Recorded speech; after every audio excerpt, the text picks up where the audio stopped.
meeting of the advisory committee. First, I'd like to ask for any questions from the public on matters not on our agenda. None. And then let's move to the approval of the minutes of February 12th. The draft of those minutes are in your folders.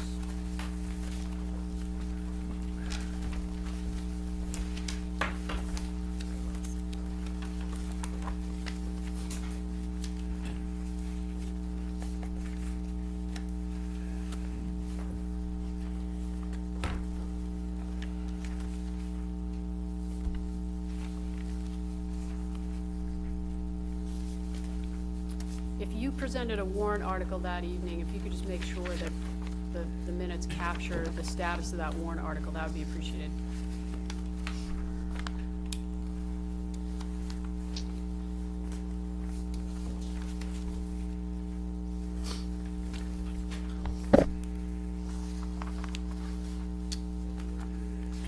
Are you ready to vote? Is there a motion? So moved. All those in favor of the minutes of February 12th as written, please say aye. Aye. Opposed, no. Minutes pass unanimously. Matters not anticipated within 48 hours of the meeting date, there are none. We will move now to a forecast update from our town administrator, Ted Alexiadis. A couple words about this for the folks at home. The forecast document is a revenue document that we use for planning purposes beginning in the fall. What we will all hear tonight is the final update of this revenue document before we move to vote on budgets on Thursday evening. So Ted, without further ado, there's a copy of the updated forecast in your folders. And for members of the public, there are copies of the forecast that we'll discuss, as well as the capital budget plan on the table in the front. All right. Thank you very much. Just so we make sure we're all looking at the right document, you should be looking at forecast version 1.4 on 2/26, 2013. The forecast group met on Monday, February 25th. We reviewed version 1.4, and at the meeting, the school department gave us some new numbers that we incorporated after. Since everyone had left with their copies, we wanted to maintain the version aspect. So everyone should be looking at that version. Just to orientate us, the bottom line should be $50,863 to the good.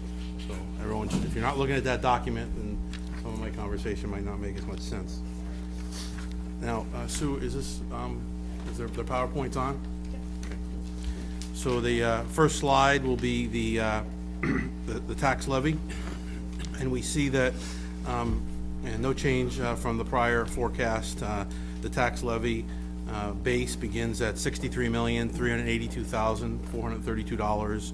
To that we add our 2.5% statutory increase of $1,584,561. Again, you know, we're including this in our budget. People have asked me in the past whether you have to include the Prop 2.5 amount. You don't have to. You're entitled to raise taxes by that amount each year without voter approval. Anything above that would need voter approval in an election. The next item is new growth, and that's our first change. We've increased new growth estimates from 850,000 to 930. For those of you who've been here for a while, you know that I've been after the assessors for many years to give us new growth figures during our budget process. Historically, new growth gets certified by the Department of Revenue in the fall as we get ready for a November tax rate setting process. So what that process begins on January 1 of the calendar year. So January 1, 2013, any development through that point in time is considered new growth for the previous calendar year. And what I asked the assessor's office this year is to go through all the building permits that were filed last year and starting, do a sort, highest value on the top, and work your way down until you get to a comfort level that you can give me a better estimate of growth. So physically go out and look at these properties, and let's do it now. Let's not wait until you know, June, July, and August. And they did that. I didn't make our new assessor do it last year. For those of you who remember, he was a brand-new assessor for us last year, and he was undergoing a triannual reevaluation and bringing a new computer system in at the same time. So, and that valuation produced a lot of abatements, which have to be dealt with in January. So I think it was unfair to ask them to do it last year, but they've responded great this year, and they've given us a fairly good document that talks about the individual properties, and most of the growth is coming from the shipyard, from Black Rock, and from Back River. Those are the large growth areas that we have, and we got some residual from the Bone and Muscle Center and some residual from the Memory Care Center that was put in here last year. So we feel pretty confident that we could raise new growth to the numbers that we have here of 930. As you know, this is an area we have to be, of all the revenue categories, this is probably the one to be most cautious about because of its cascading effect in future years, and so very important to get this correct. The next numbers are debt exclusions, $3,568,485, and these are previously voted projects that have received voter approval to increase taxes above and beyond the constraints of Prop 2.5. They tie to your debt schedule, and there's no change from previous forecasts on these numbers. The total tax levy is $69,465,478. The next category will be other revenue categories. Start out with state aid. We've maintained the number throughout the forecast year and the budget year of $9,596,557. It's level funded from previous years. I know many of you have seen the Department of Revenue's estimates of the governor's budget, which would include a $500,000 increase for us, predominantly in Chapter 70 aid, school aid. That's not restricted to the school department. It's general aid to the town, but they identify it as school aid. And we're not including those estimates. They're tied to significant tax increases that the legislature has not approved. I've been in conversations with both Representative Bradley and Senator Hedlund, and their advice would be to maintain a level funding in your areas. Don't expect an increase. And that's also holding true throughout the region. Managers, we belong to listservs, and we've regularly asked each other where we are on this, and I saw one go through about 3 weeks ago, and nobody, right after the governor's budget came out, and not one manager reported that they were going to increase state aid. So I think that's a pretty consistent position right now. That $500,000 that you referenced is different from the per pupil increase that's also on the table, or is that part of that? That's part of that. So, I mean, there was a discussion about a $25 per pupil amount, and I think there's a possibility that that may be how this all shakes out. I mean, usually if the governor says $500,000 more, the legislature doesn't always come in at zero, but the messages we're hearing is right now they will be doing that. So $25 per pupil would be $100,000 increase to us. Ted, if this sequestration goes through, are we gonna have a different number? The what? The Friday The federal. deadline, the federal sequestration. sequestration? Is that gonna have any effect on state aid? I don't believe so. The areas that the governor has indicated that would affect are outside of the aid numbers that we're talking about. It would affect our road budget because we probably wouldn't get road building money right away, but the other areas that would affect are not part of our area. Because they keep talking about education being affected, things like that. Well, they could affect the IDA grants and the Title I grants, I believe. But those are direct distributions to the school department. They don't come through the budget process here at all. Now, the school department might want to talk to you about what the effect of losing that federal money is, but I think it's premature right now. Okay, just wondering. The next item is local receipts. The number that we're forecasting right now is $7,389,346. And I would ask you to look at, you want me to move to another page? You have that in the forecast, or you want me to? So the next slide is a breakout of this. You should be looking at, are we looking at the local receipt slide, Sue, or are we looking at the revenue? should be looking at a page that is titled Revenue Projection for Fiscal 2014. And I would ask you to look to the far right-hand column in the center of the section. My copy, the numbers are all in red. Would that be the same for them? Okay, good. The first item that we increased from our previous forecast was motor vehicle. We increased it from 3.2 million. We were carrying that in our earlier forecasts, 3.4 million. Gene Montgomery, our treasurer, and Sue Nickerson sat and reviewed commitments, outstanding commitments received from the registry. The 7% increase in the commitment for 7.5%.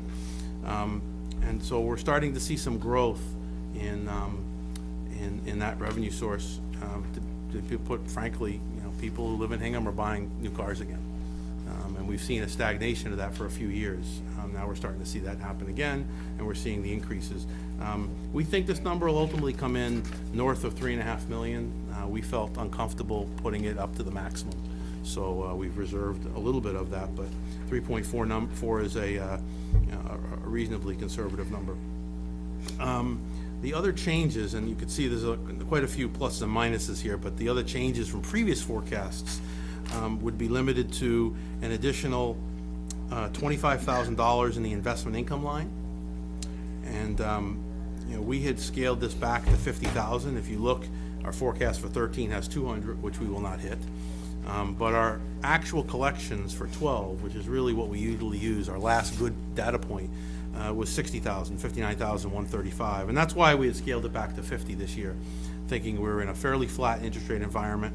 We've had a little bit more cash reserves, and they've been generating more revenue. I believe we're approximately at 60,000 through the end of January. Before we all decide that, well, that means 120, so let's increase it more, we usually transfer about 25% of our interest income out to other funds. We collect it all in the general fund throughout the whole year, and then in June, we transfer it out to funds that have statutory ability to retain their own interest. And usually that amounts to somewhere about 25%. So we're thinking 75 would be a comfortable number without being too aggressive.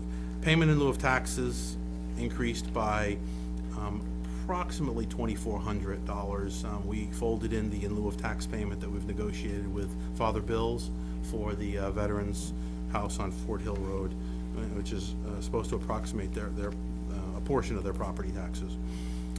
And then the last item is on departmental. I've increased that $200,000 amount by $12,000 to reflect the payments we're receiving for the lease of the Tree and Park Barn. I think we are seeing a good, solid track record of payments there that we feel is comfortable now, that could be part of a continued revenue source. And that's your local receipts. Do we go back to slide 1 now? But we should be looking at still at the revenue sources? Yep. Okay. So the remaining revenue sources, I'm including here a number from fund balance. It's actually, I want to say quasi-fund balance. I'm using it as a catch-all of $159,000. It relates to 3 items in the capital plan that I'm recommending alternative funding sources for. The first one is the town's phone system for $118,000. I'm recommending that you use the Workers' Comp Trust Fund to fund $118,000 of that, well, that whole project. The Workers' Compensation Trust Fund is our vehicle for handling self-insured, the self-insured portion of our workers' comp program. We run a run rate of about 2.25 in that fund right now. When we get to the expenditure side, you'll also know that I lowered the budget this year to 250 from 300. But over the last few years, we've built up a surplus. The surplus is $190,000 in that fund. We need about, good management would say about 30% of your claims, which would be about $75,000. So any more than that, is really not necessary in the fund. So it's not fund balance, but I didn't have anywhere else to put it in the forecast, so I put it here. If you want to categorize it, to put another line or something, you could do that, certainly. And how it would appear in the warrant, if you approved it, it would just simply appear in the budget next to, like other capital items you've seen. It would just say, from available reserves or from the workers' comp trust fund. And you've seen that before in Article 6, next to certain capital items over the years. I think last year you saw that for some projects down on the waterfront. The other two components of that are the Whitney Wharf fence and the boat engine for the Harbor Master. Those two amounts, I'm recommending that you use mooring permits, which are part of fund balance right now. These are past collections of mooring permits. I believe you have in excess of $500,000 of accumulated mooring permits. Do you know the exact amount? Okay, well, we can get that for you, but I believe you have that, and that would be just through June 30th of 2012, and you have another $225,000 or so coming in during fiscal 13. The Country Club is the next item of $2,213,456. This is a wash with the revenue on the expense on the other side. Ditto for the sewer department, $2,243,697, and it's a wash with the expense on the other side of the balance sheet, or income statement in this case. And then the $500,000 is the pilot payment that we've negotiated with the light plant. So your total revenue sources are $91,568,184. Now that we know how much we have, I can walk you through how we'll spend it, or a proposal. Most of it. Pardon me? Most of it. Most of it, correct.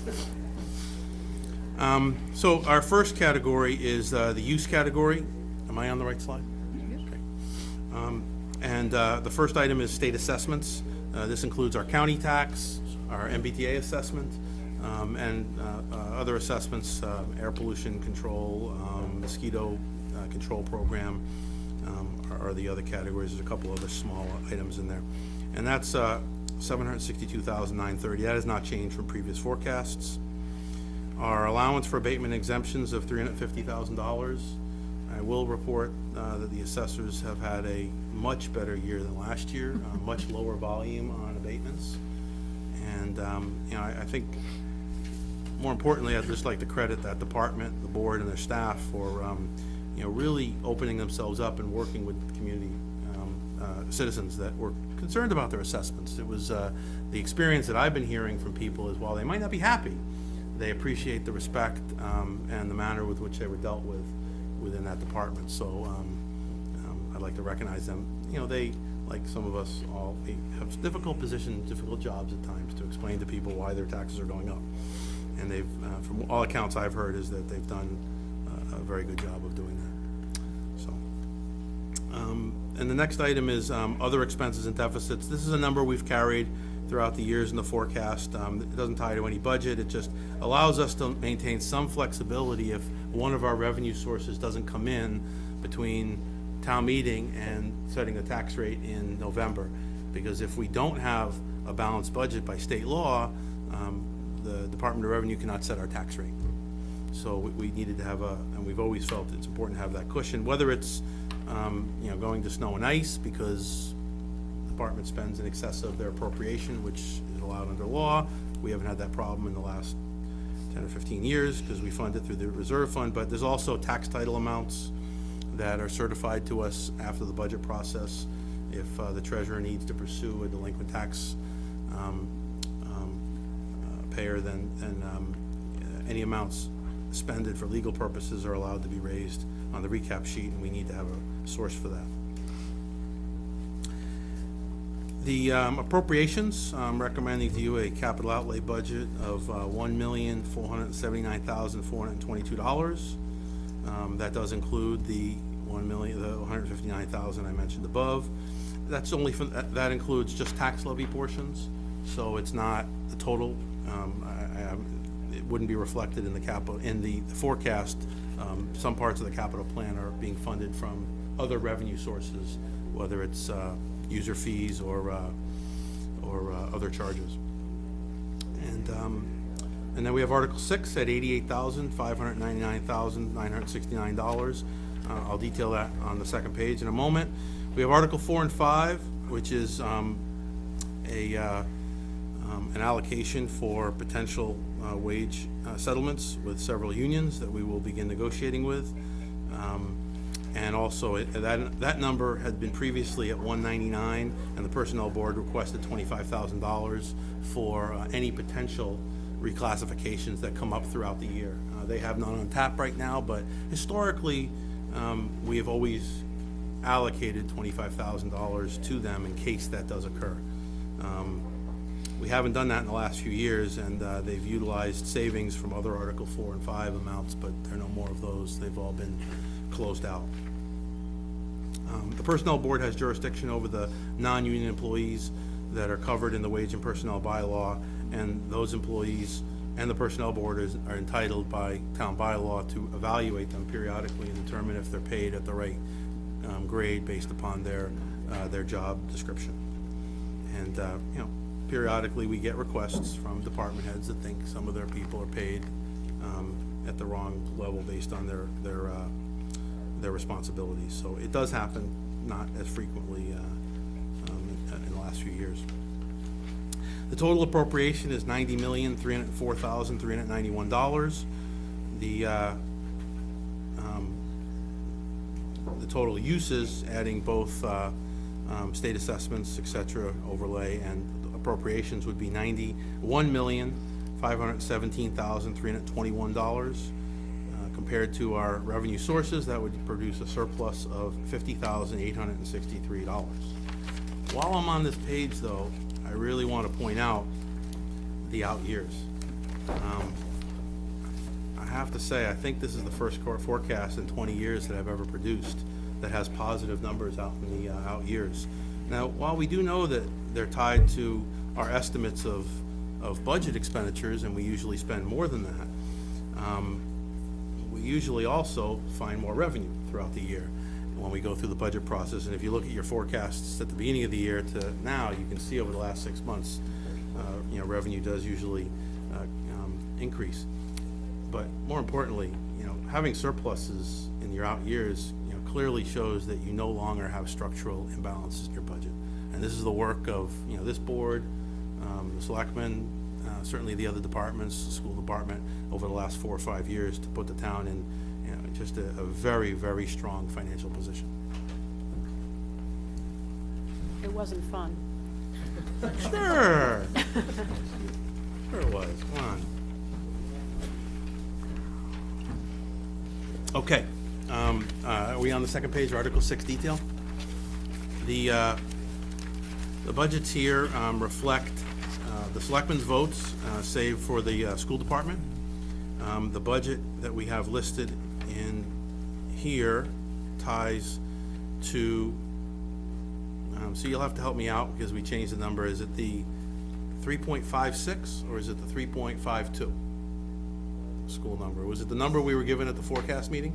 No, that's the number the School committee voted last night. Okay, so this is the school committee's recommended request. I believe it is 3.52%. Is that correct? You mean the 41 million that's listed? Correct. there? Okay. Okay, so this is their request. The other changes are to health insurance. We received a 0% increase, voted last Friday. Voted a week ago last Friday at the Mayflower Healthcare Group's annual meeting, and it included 0% on all our plans, and it included negative 6% reduction in MedX, and I believe a 17% reduction in 16% reduction in Harvard's version of MedX. Reflective of great experience, but this is not a one-time occurrence. We're maintaining 10% increases going out, but the town of Hingham moved from the Mayflower Healthcare Group offers 3 healthcare plans, the traditional plans, both in Harvard and Blue Cross, something called a rate saver, which was a sort of a mid-step between their base plan and their benchmark plan, which is their lowest cost plan. The town of Hingham adopted under health reform last year the benchmark plan, which would mirror the group insurance commission's plans So we utilize that legislation to adopt that plan. The reason I bring this up is what the Mayflower Healthcare Group does is manage a self-insured health trust fund. And all of these plans are self-insured products. The plans that we left, their base traditional plans through 7 months of activity, were running at about 100 to 105% of claims, which says that the rates that we set last year were sufficient roughly to cover the cost of the plan. The mid-level plan, the rate savers are running in the 80% range of claims, and the benchmark plans are running in the 60 to 70% of claims. And there was ample discussion at the meetings about rating each of the separate plans separately. And the body felt that it would be premature to rate them for this year individually because they were so new. For example, the plan we're in is 7 months old, as is the plan just above us. And there's a 3-month lag on medical billing. So for someone who went to see the doctor in July, that bill didn't come into the system probably until September, October. And so the feeling of the consultants are that by the end of the year, they'll all be closer to 100%. Of course, that's what the feeling of the consultants were when we looked at the November numbers, and they were even better for us. And as they increased from 50% to 55 to 60, then they started dropping back. I made the argument, which the board agreed with, is that next year we will be rating these plans individually. So when we rate these individually next year, I expect to see potentially a 10 to 20% decrease for us, because that's what the numbers are projecting at, which makes sense because the plans we're offering are not as rich as the plan, the traditional plan. That's why we moved. And so I suspect that these 10% numbers going out are going to be different. Maybe there'll be a one-time adjustment, and then we'll see us going back to the 10% in our forecast. But I suspect a substantial number there next year for us. So you're still carrying the out years at 10%? I am carrying it for right now because I think it's just a little too early to forecast. I mean, I wouldn't know what to forecast right now. So. And then can you remind me, was there some savings sharing that was going to occur with Correct. This employees? includes, all these numbers on our healthcare includes $100,000 the town is committing of its savings towards a mitigation fund to pay for certain parts of the higher deductibles that are required under the new plan. For the first time, we require all our employees to pay the first $250 per person, $750 per family of any medical expense. So their deductibles have been increased for that amount. And then it's $700 for an inpatient hospital stay, and it's $150 for an outpatient procedure.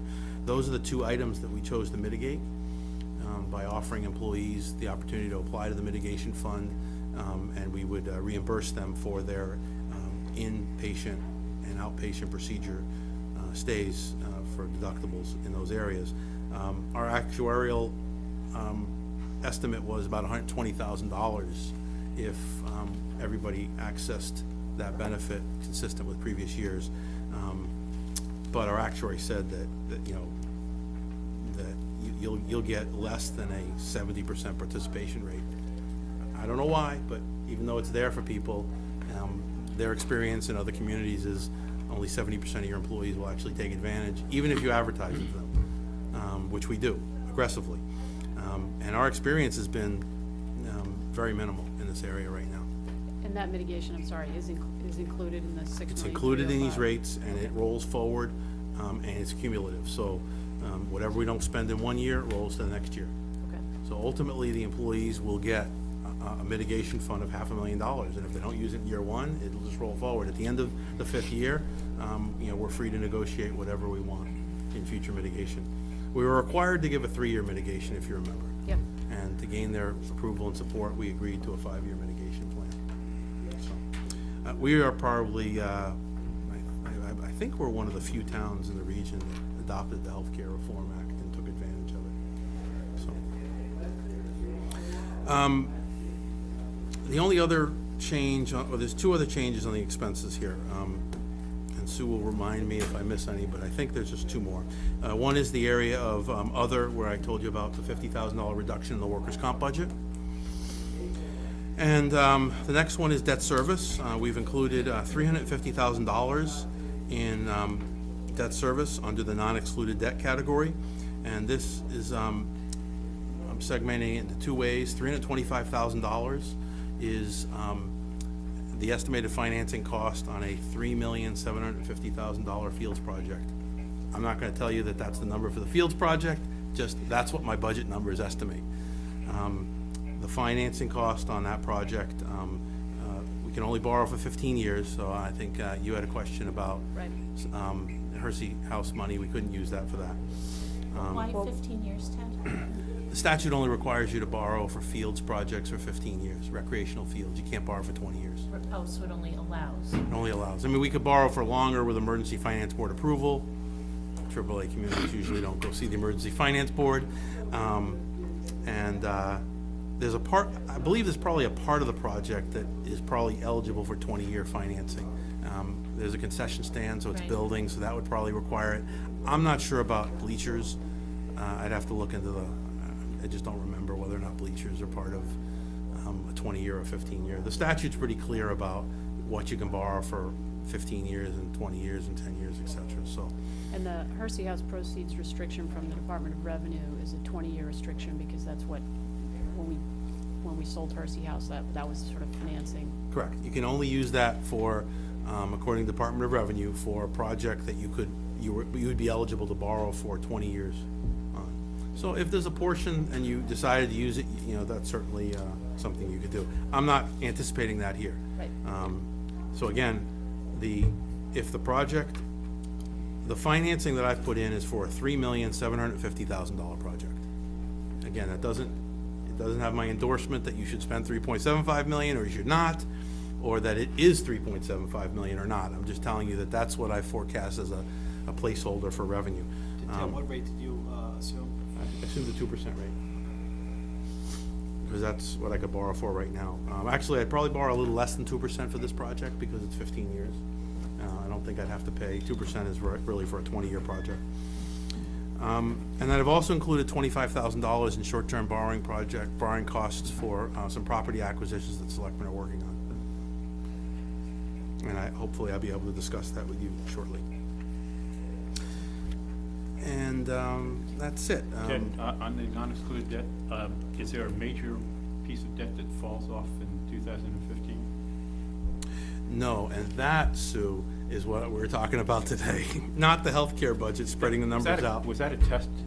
It was not. It was not. I have my forecast upstairs, and when we were doing it on Monday, I circled that number, and I quickly told Sue we had to adjust the healthcare number to make sure it was consistent in the out years, but I was wrong. It was not the healthcare number we had to adjust, it was the debt number. So we'll have to adjust that going forward. And also to let you know, we actually don't have to borrow. I should say, we won't have a significant financing cost on a Fields project during fiscal 15, or for fiscal 14. I mean, if the project gets approved at town meeting, we'll issue debt in June when we issue the bands for the middle school that are still outstanding. And those will be short-term notes. They'll be due in a year, in June of 2014, and at that point in time, our interest costs will be due. Those interest costs, on a $4 million project at 0.2%, which is what we borrowed at last time, not 2%, but 0.2%, that's $8,000. I built in the full debt cost with the intention to make a principal payment in that first year, because what I didn't want to do is give you guys a false sense of security that, sure, you could build a $4 million project for $8,000 and then leave $300,000 in the out years, as not in there. So we built it into the budget, and we have to spread it out to those out years. It'll change those bottom lines, but they'll still be positive. So, Except for maybe the 2015. well, yeah. Well, 325, so. And I think that's the forecast. So the non-excluded debt number of the $1.8 million includes this $350,000, right? Correct, it does. Okay.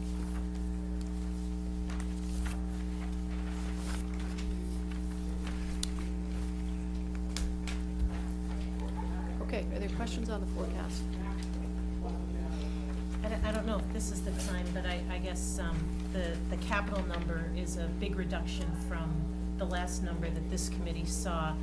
I know we have capital on the agenda for later. I don't know if we want to talk about that while Ted is here or wait until that comes up on the agenda. But we do have background information on how the town administrator got to that number. So it would be helpful to run through that. Sure. So, I worked off the capital plan that was presented by the Capital Planning Committee to the Selectmen last week. Selectmen will be reviewing this, as you know, on Thursday, and I made several reductions. One of the reductions was to reduce the study of town-owned buildings from 60,000 to 0. We've had discussion about whether or not you should add back $25,000 for the 2 fire stations. I would recommend that. When I was going through this, I did not have the benefit of the school department's lower budget number. So I was under the impression that when we went through this, we only had a few $1,000s left. If you are gonna add money back, that's one of the first areas I'd add money back, because I do believe that the 2 outlying fire stations are gonna need somewhere between, and really a ballpark estimate, between $2 to $3 million for those 2 stations. Not much work has been done on them for a long time. I know everyone's focused on the boilers for the library, but those boilers at the, at the library are young chicken compared to what's at the outlying fire stations. They're, I think, 20 years older. And, I've heard plenty of stories about the fire crew, being in that building at 3 o'clock in the morning and, it's 40 degrees because the burners went out. So they need a lot of work on those 2 buildings. If you're gonna be spending $2 to $3 million, even at the low end of $2 million on a renovation, the architectural fees are gonna wind up being, in the $200,000 range. 10% is a pretty good and reasonable number for architectural fees on a renovation. And, maybe it'll be a little less than that, but, and the first phase of any architectural review of a building is design schematic. What are you gonna do to the building, and what is the rough cost estimate? So you're gonna be spending soon, I suspect, in that range of $50,000. They have 25 already from previous year, so adding another 25 to it would be quite reasonable, I think. The other reduction I made was I think it's an $8,000 reduction to the police vehicles. Is that correct, Sue? $16,000. We have a cruiser that was totaled, and we received insurance refunds, and I did talk to the police department, and the original intention was to use that to equip the vehicles in certain ways, so they'll find that money for equipment in other areas of their budget. Could you go back to the fire department a minute? I haven't gone to the fire department yet. Oh, sorry. I've already told you earlier in the forecast about the town phone system and the pulling out of Whitney Wharf and the boat engine into those areas. The next item is the fire truck. The fire truck I've reduced to 0. I have spoken to the fire chief. He will be meeting with Capital tomorrow to let them know that he can do another year with that vehicle. But more importantly, I will be presenting to the selectmen a proposal to ask them to form a committee to look at all of the fire vehicles over the next 5 years. If you look at your capital plan, you're looking at close to $2.5 million in fire equipment over the next 5 years. All of this equipment is on its natural cycle, and it's, this is the year. This is the 5-year period where you're gonna have to make a decision about all your engines. You're gonna have to make another decision like we did 20 years ago about whether you want a Quint or a ladder truck. They're all enormously expensive pieces of equipment. They all inflate by somewhere between 5 and 8% a year. We can borrow at 2%. The Capital Outlay Committee struggles, well, in my 20 years, they've struggled 20 years to fit these large pieces of equipment into the budget. It's not easy when you have a $2 million budget or less to squeeze a $500,000 or $1 million piece of equipment. I can tell you right now, in 2018, there's no way that they're gonna be able to squeeze $1 million ladder truck into a $2 million budget. It's just not gonna be possible. And so, you know, and also, you know, I think we have to look at whether or not, you know, is it fair to ask 5 years of the community to pay for what we're gonna use for 20 years? We could borrow $2.5 million at 2% for 10 years at $300,000, and it's a much more reasonable hit to the capital plan. And quite honestly, the interest costs in the loan would be more than offset by the savings and the inflation, without even getting into the discussion of, you know, would it be beneficial to have the same engine in every station? So that when crews rotate from station 1 to station 2 to station 3, which they do, they would be on the same piece of equipment, that the mechanics would be working on, you know, not Ford or Chrysler or Chevy, but all on the same exact piece of equipment. So there's a number of synergies that would be worthwhile in that area. And then, at the same point in time, and I know this is coming up late in the process, and I apologize for not having this idea earlier, but when I looked at the capital plan and I saw those numbers and I realized the financial impact to it, that was the first thought that came to me. And then coupled with the fact that we have North and South Fire Station that need work, now's the time to really look and determine what type of equipment should go in those stations, what type of work should be done to those stations, and are those stations in the right spots? Because we've heard that the south end of Hingham needs a better response time. So is South Station in the right spot? Is North Station in the right spot? I don't know if we should necessarily have a discussion of whether Central's in the right spot, because we spent $6 million 8 years ago rebuilding Central. But we haven't spent anything on these other two stations. So now's the time to just take a look at this. I want to be very clear, in no way, shape, or form is this an attempt to just simply avoid paying a budget this year. I expect to come back next year with a multi-million-dollar proposal for equipment and buildings. Now, you may not like it, you may want to change it some way when we get to that next year, but I think this just speaks to me about prudence of looking at something like this. I've reviewed it with the fire chief, and he is 100% on board. Dan? Didn't you just make the argument really that we shouldn't push out the expenditure for the fire truck? The 2014 expenditure to 2015? Money's cheap now. The cost of the truck goes up the longer you wait. There's gonna be a lot of fire department-related capital expenses packed into 5 years where we won't be able to afford it all. Why not?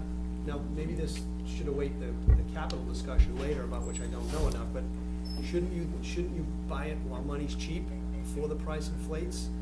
Well, And so you're stretching this out over 6 years instead of 5? no, I'm actually not. I'm proposing that next year we're going to come back and stretch it out over 10 years. Well, But you're okay. assuming- I didn't. No, he's assuming that we'd have a plan for purchase of this equipment, and that we would borrow to do it, and that it would be part of a larger package of Correct. purchasing. So yeah, I am gonna lose on a 5% inflation in 1 year. I no doubt about it. This piece of equipment will cost more in 15 than it will cost in 14, guaranteed. Probably at a clip of 5 to 8%. But I don't know if this is the right piece of equipment. Are you assuming, though, that our borrowing rates are gonna stay the same? I suspect our borrowing rates are gonna stay very close to where we are for the next year. I don't see an enormous price appreciation. It's not likely that they're gonna be 2% next year, but it's also unlikely they're gonna be much further north of that. I mean, it takes quite a bit of moves for those who are, the finance guys could chime in, but for the Fed to start moving rates up, they're gonna have to move them quite a bit this year for us to see a big jump off 2%. The chief could tell you what's the right truck. So I guess if you come back next year and say, let's stretch it out over 10 years, come up with a big financing plan, I guess that's a bigger discussion next year, but why not just buy it? I come back to the point, why not buy it now while money's cheap, if somebody can tell you what you want, so that you don't have the difficulty later. Even if you do stretch it out over 10 years, you're sort of prolonging a debt problem. I mean, maybe it's just a matter of picking and choosing, as I say, from capital expenditures, about which I'll hear more, but it seems to me you're making the argument not to push the fire truck purchase out more than you realize. Like I said, we're certainly gonna pay more for that particular vehicle, but, you know, I think we're on the precipice of having to spend several $1 million in the fire department over the next 5 years. Before I take a leap into spending a lot of money in an area, I wanna make sure that this is right. And, You know, we've had discussions about mini pumpers. The selectmen have had discussions over the last several years about the types of vehicles that we should be running. And so, you know, like I said, I just think it's worthwhile having a pause, looking at it and saying, you know, are these the right type of pieces of equipment across the board? I'm actually looking to accelerate, you know, the purchase in 16, the purchase in 18, by virtue of what I've just told you. So, you know, where we might lose a little bit on the inflation of 14, I think we'll more than pick up for it on the inflation items in 16, 17, and 18. Mike? So just so I'm clear, so part of this plan that you're thinking about and financing a year out would not only just be the equipment, but also potentially any work that would be done on the stations? Correct. So that you can plan that all together? That's right.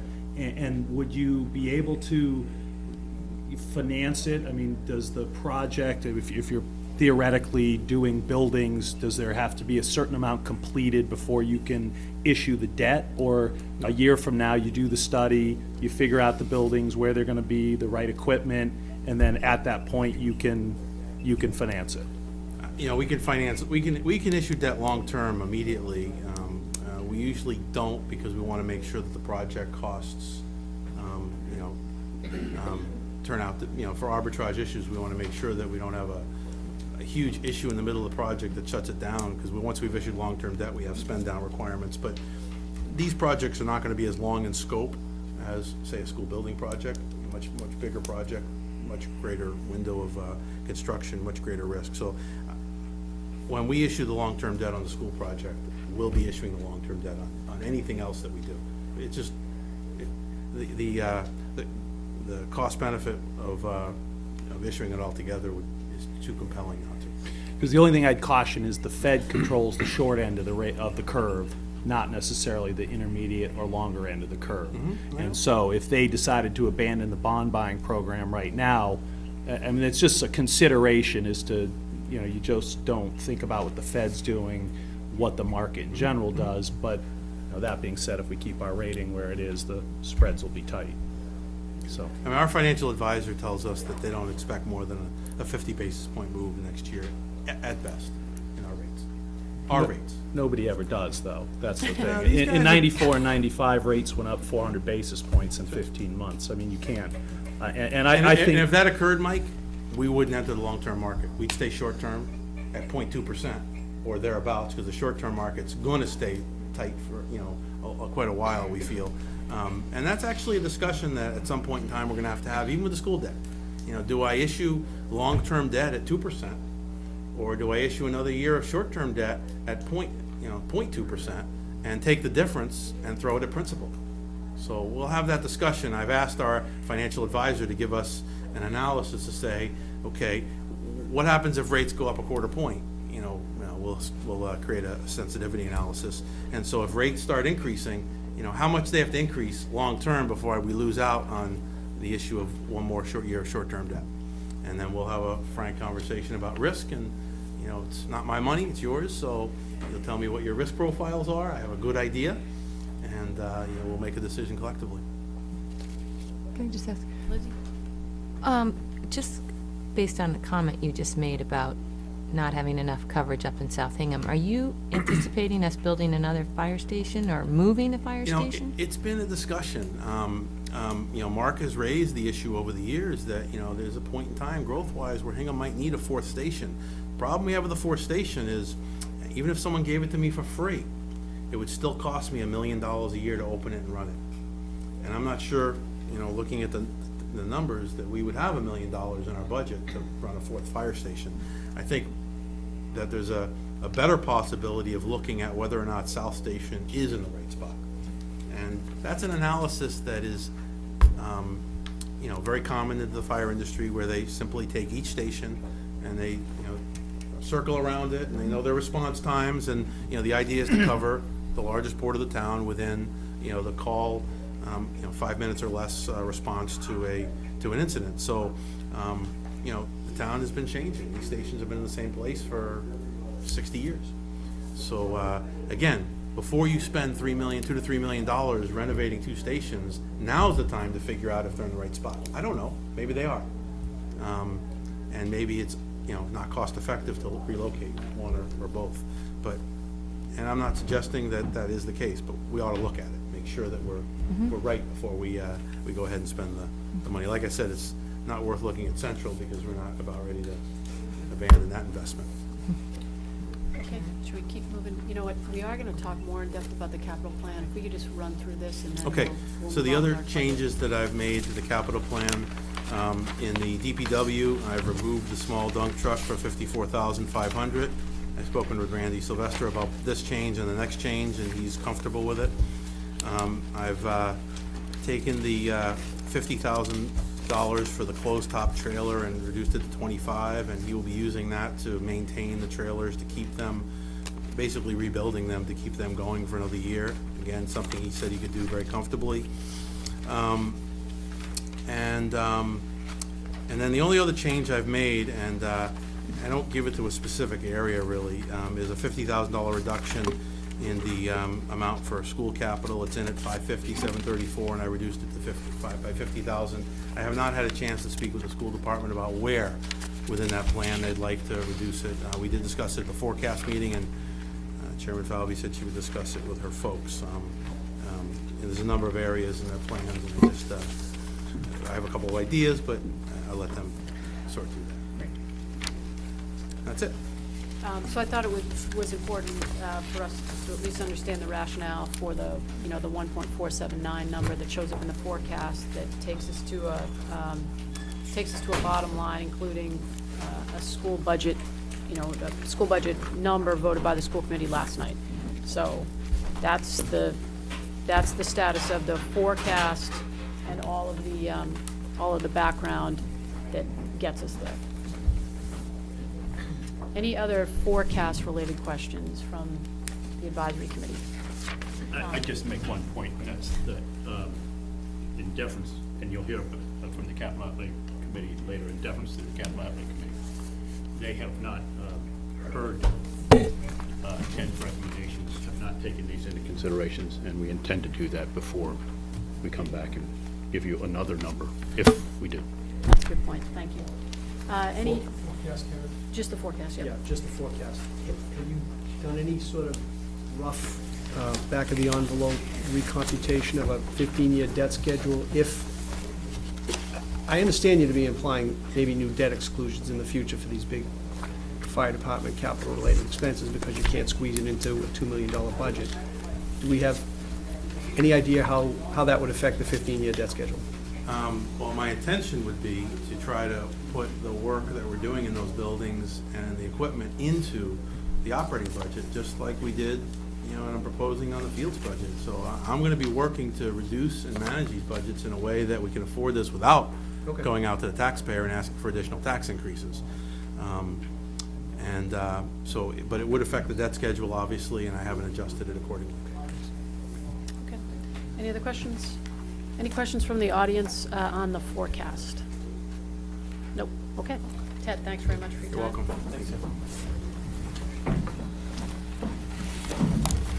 Thanks. So we're going to move now on the agenda to the discussion of the school committee budget. And I just want to let you know how I think we'll sort of work the format. The advisory committee school liaisons will present their deliberations. My understanding is that they looked at the numbers being proposed by the school committee that were voted last night. The liaisons deliberated today, and they have some thoughts to share with all of us. I'll take questions from the advisory committee. I'll take questions from the audience, and then, Carol, I don't know whether you would like to make some comments about the school committee number, and then we can discuss that as well. Okay? All right, so I'd like to turn it over to Laura Marwell. Thank you. In your folders, you'll each find two slides. On the first one, it should read on the top, the fiscal year 14 school budget, school committee recommended. Looks like this. I think Sue has it up for everybody on TV.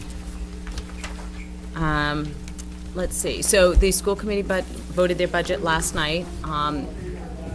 The slide here shows that they voted a total level services budget of $41,492,000.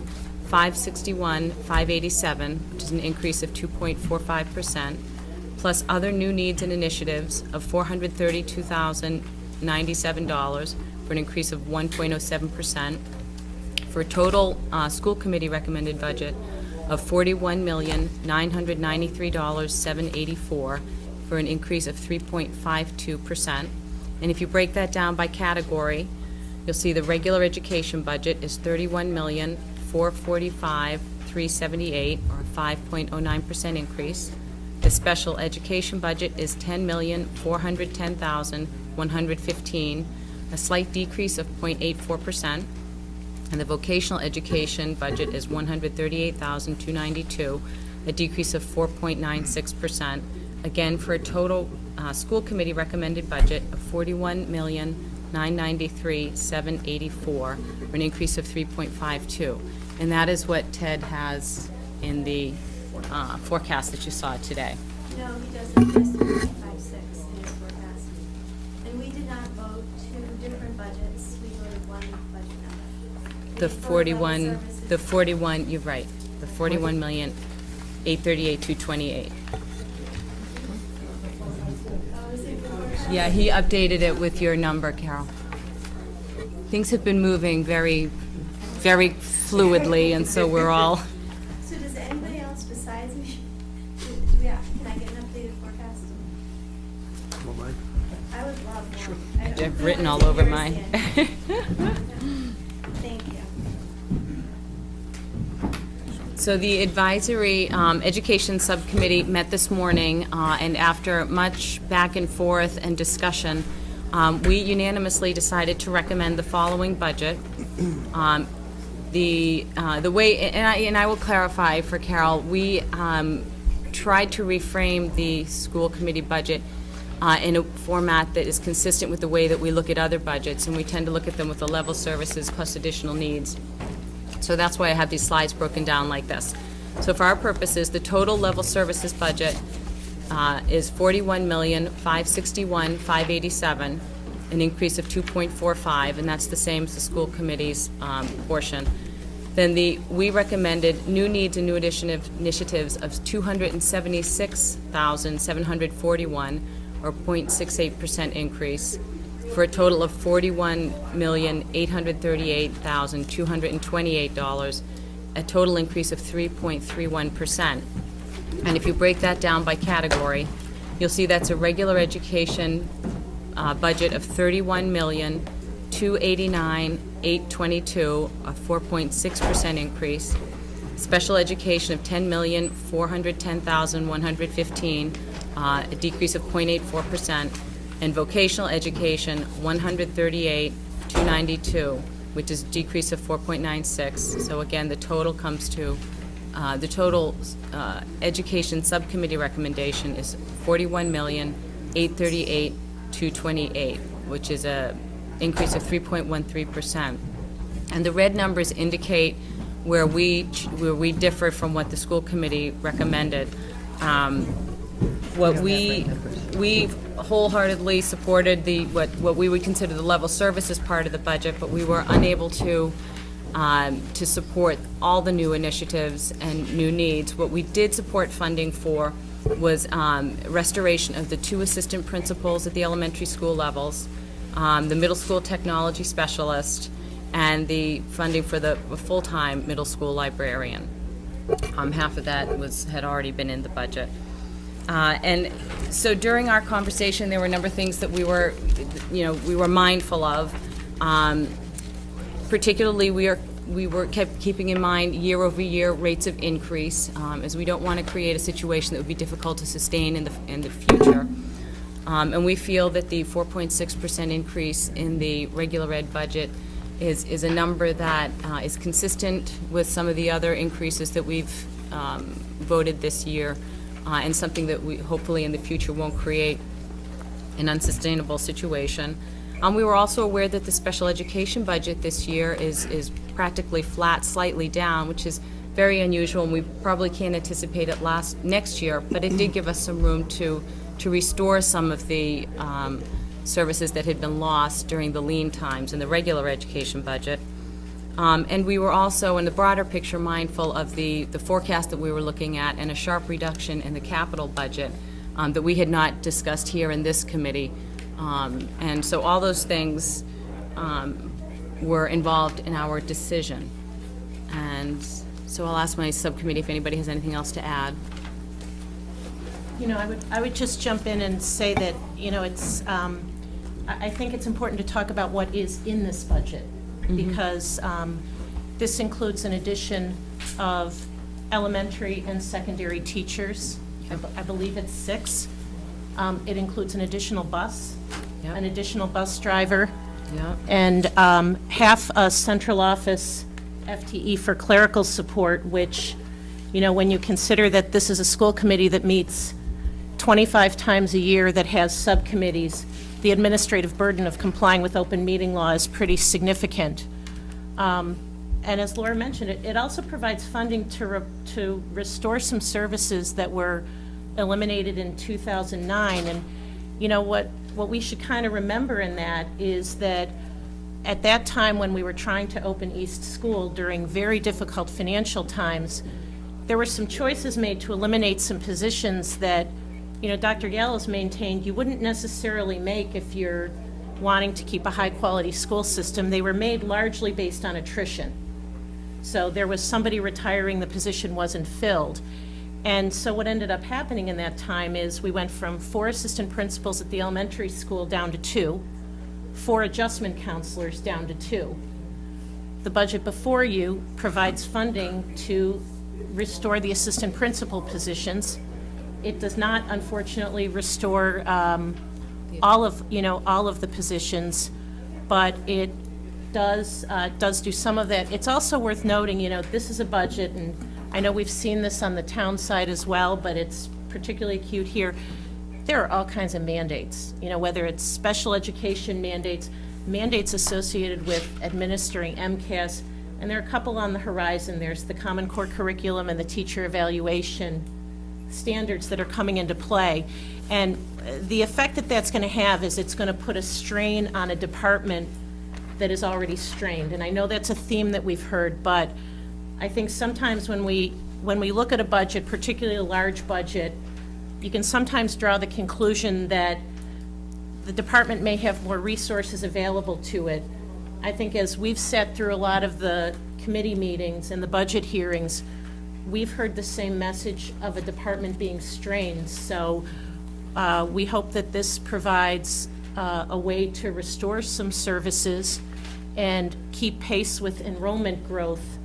That at the same time, as Laura said, you know, the bottom line is 3, you know, just over 3%, but our subcommittee also felt that in the last couple of years when we've had big spikes in special education, like last year as an example, we had $500,000 come in at the last minute, and we held the education budget harmless. We as a town covered that money, and we didn't penalize the regular education department. We feel pretty strongly that that has to work under both circumstances. So if special ed costs are coming in a little bit lower, we need to really kind of look at that regular education number. And one thing you'll see in your packets is a comparison of, you know, some of the year-over-year growth rates in some of the budgets. And we looked and said this 4.6 is kind of in line. It's, you know, in line with public safety. It's a little bit lower than the library, a little bit higher than public works. But as we were looking at year over year, that 4.6 was something that we keyed in on because that's been the practice in the last couple of years. Other comments from the subcommittee? I'd just make one. I think Laura and Mary are very eloquent, and I'm not, so I appreciate not them true. talking. That is not. I just want to say something about the process. The school committee last night voted on the budget, and I think a statement was made, was that they felt comfortable with the number that they voted on because it fit the reforecast that was discussed earlier tonight. I wish that the capital outlay committee had had an opportunity to do the same thing in the same environment. And I wonder if the Capital Outlay Committee comes back after their deliberations tomorrow night with a different figure than what Ted comes up with, whether the school committee would have voted on the same budget number. A long way of saying, there's a possibility that the Capital Outlay Committee will come back with a different number than Ted's that will cause us to look at how we spread the numbers around, and it would have been nice to have had all of the important departments at the same table at the same time, so that we wouldn't be talking about whether it's right or wrong to take $150,000 out of one budget and put it in another budget in isolation of everybody else. So my comments, I endorse the subcommittee's stance on the budget. I wish that the process would have been different. Lyndon? I think you're all much more elegant than I am, and so I'm just to agree with everyone, and I think we did deliberate long and hard on what our recommendation would be. I think we, as Mary said, have added some things back that it was time to add back. It would be nice to do more, but I think we're making a good effort. And I think it is consistent with what the other town municipal budgets are receiving. And so I feel comfortable, and I'm glad that we came in with a unanimous decision. Questions for the liaison group? I guess the first question is between what's recommended in the 432,097 of new initiatives and the 276,741, what was taken out? And what's the delta in dollars? 155,556. I can, excuse me, I can read the items to you if you'd like. There was a, and I will say that these were all very persuasively argued and explained and rationalized by the school administration and the school committee. It was not an easy decision. One custodial position, custodial supervisor, maintenance support position, 3 additional summer college helpers for maintenance and custodial work. You know, this is all online. 24 hours a week for the high school post-secondary planning support center. A transition room tutor, these are kind of small pieces, but some Title IX clerical support, a Title IX dance team coach, a high school global citizenship program leader. This is currently being funded by Hingham Education grant, but that is going away. Same thing, freshman advisory program teacher, a stipend, that also was, that was a prior volunteer. And some general equipment, copier maintenance, and increasing funding levels. I will say the last night's budget that you voted was not online today, but the public presentation that was on, was it February 14? If you go on to the school website under the administration and business operations, you will get a breakdown of this as well. Other questions for Maria? Sorry. No, I I'd was just gonna like say, to. as soon as we get some clerical support, we'll be able to post things quicker. The other last night's presentation will be up tomorrow morning. One thing I'd just like to add to what Laura, we discussed, and everyone kind of voiced their uneasiness with saying, well, this is what we would cut. We were looking at the number, and the whole time through all of the school budget presentations, Dr. Gallo has always said that these 3 positions were her #1 top priority. So we saw the new initiative request, and we were trying to get to a number in addition to the level funded budget that we felt comfortable with. And so while it's not our decision to say, well, this is going, this is going, this is going, we based our number on the priority of what Dr. Gallo had said the new initiatives were, and that's how we came up with it. Again, it's not our purview to say that, you know, they can't have the rest. I mean, maybe they'll change. I guess question for the school committee, if I may then, when you presented in the joint session with the selectmen, you put up the chart with the the grades, the number of classes per grade and things like that. Does this balance, I mean, there were some schools where there are 5 sections, in some grades 4, and in others, I mean, does this allow any balancing for that? Is that something that needs to be done, just in terms of keeping class sizes fairly consistent across all of the elementary schools, I guess, in particular? This budget would not impact that staffing, building staffing. It would impact if, as Linda said, were to make some changes in order to accommodate some of the things that we might feel were higher priorities. It would, but the budget as it stands with the things that Laura listed as being lost would not impact class sizes. Can I just ask, my TV guy, are you able to pick up the audience from where they're sitting, or do they need to pop up? So if it's, other than sort of a quick comment, maybe, I'm sorry, but we're trying to accommodate our TV audience, so if you don't mind coming to the microphone. So Gabrielle, you want to go up and restate that?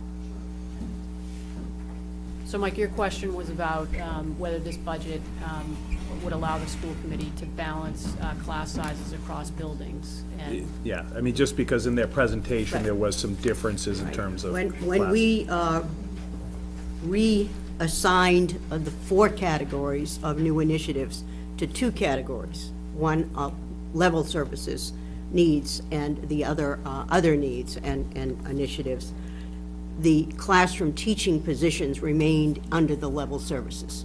So the cuts that have been suggested would not impact that. Okay. and I guess my question is, the total level services budget, where did that number come from, Laura? Well, actually, we appreciate that in our discussions, I think the school committee and the school administration understood that we were looking to reframe the budget, and they actually presented the budget that they voted last night in these terms, with the level services component and other new needs and initiatives. So, and we really do appreciate that. Because, for those of you who have been tuning in right along, that was not the way that the school committee thought through their budget this year. They are stewards of the school department, and their budget took a look at what they needed what resources they needed to run the school system the way they thought they needed to run it in the best interest of the kids that they're educating. So we, on the town side, more mechanically think in terms of level services. And so we, in the last day or so, had asked the school committee to sort of reframe their budget in the terms that we are considering across the other 30-plus budgets that we have been reviewing over the last several months, and we do appreciate that. Okay, other questions for the liaison group from around the table? Lizzie? And what happens next year if we have, the huge increase in special ed budget like we've had in the last few years? I mean, this is a highly unusual year, if I'm not mistaken, as far as our special ed budget, and in the last few years, it's been remarkably exponentially higher.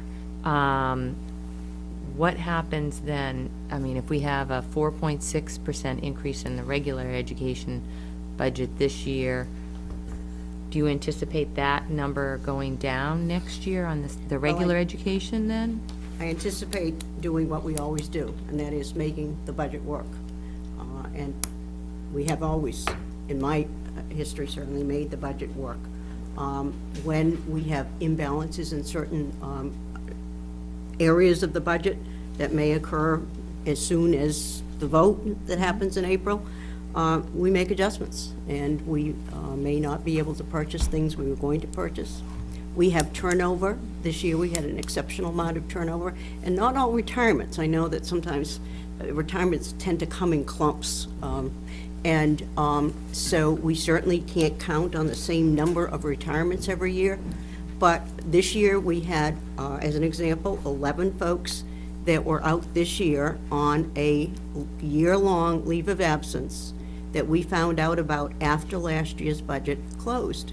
So for this year, we were able to benefit in the budget, and that helped us to balance things like utility costs.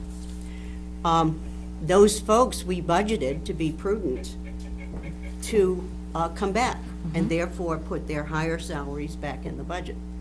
As of this Friday, and it's a contractual date, March 1st, those folks have to let us know whether or not they're coming back. Well, a fair number of those folks have indicated that they're not returning, and so that is the way we've been able to reduce this budget from where we started to where it was last night, which was a total of 3.52%. So it was a combination of a number of personnel changes, a couple of resignations, a number of retirements, and a number of folks that are not returning from a leave, which means we can continue with the person filling in the job this year who is at a lower salary. So, I think I've always argued that there are ways to balance the budget. There are certainly the revenues that we get from the town that are in the form of the tax revenues. There are revenues that we get in terms of fees that are paid, whether it be an athletic fee or fees that are paid for people who rent our buildings. There are savings that are generated by personnel changes, which includes retirements and leaves and resignations. And so that our budget probably has more flux in it than any other budget in town because we have 600-plus employees, and there's a lot of movement. And so that I don't want to say we just hope that for the best, and we do hope, but we have an experience factor of many years that we have never come to this committee looking for funding to support our budget. And in all of those years, changes have occurred, some to the plus, some to the minus, but we've always been able to accommodate that. And so that we know that next year could well be a challenge if special ed goes up. But my feeling about challenges is that we address them when they come, and we have to make those decisions then. But given that kids are in school for only 13 years, they're only in the first grade for 1 year and only in the third grade for 1 year, that I'm, and believe me, I'm a very conservative thinker. I'm not a risk taker. But I believe that we have to get the most that we can for the kids that we have every year that we have them. And then we have to make tough decisions sometime. And I think we have a record of having done that. And you've also returned surpluses to the town Yes, in the last couple of years. and we have typically returned dollars unexpended. I never like to use the word surplus, because surplus implies Sorry. that they weren't needed in the first place. But because of the turnover that we have in our budget, largely in the personnel area, our two big areas, well, three big areas of flux that occur during the year typically are in personnel changes, in special ed costs, because one child in or out can make a huge difference, and in utilities costs that despite how well we think we're able to predict, we aren't. So there's no new news in terms of where the surprises may lie. They're all in those areas. Maybe specifically to Lizzie's question, I think also, will you be expecting next year to have a bump up in the circuit breaker reimbursements that might We offset anticipate that, yes, because, special and that's a ed? good point, Laura, because the three youngsters that caused us such, not the youngsters, but the bills that caused us such concern last year were three youngsters that moved in, and we were responsible for their costs for the year that we're in. Those youngsters are not with us anymore, so we won't be responsible for their costs for next year, but we aren't able to apply for the reimbursement for this year for those children until this spring. So that, for that reason, we do expect a bump up. That's a very good point. Any other questions for the liaisons? Okay. So Carol?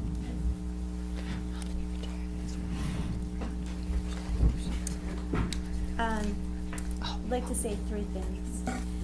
The first thing I'd like to say is I'd like to thank the administration, school administration, for rethinking their budget process.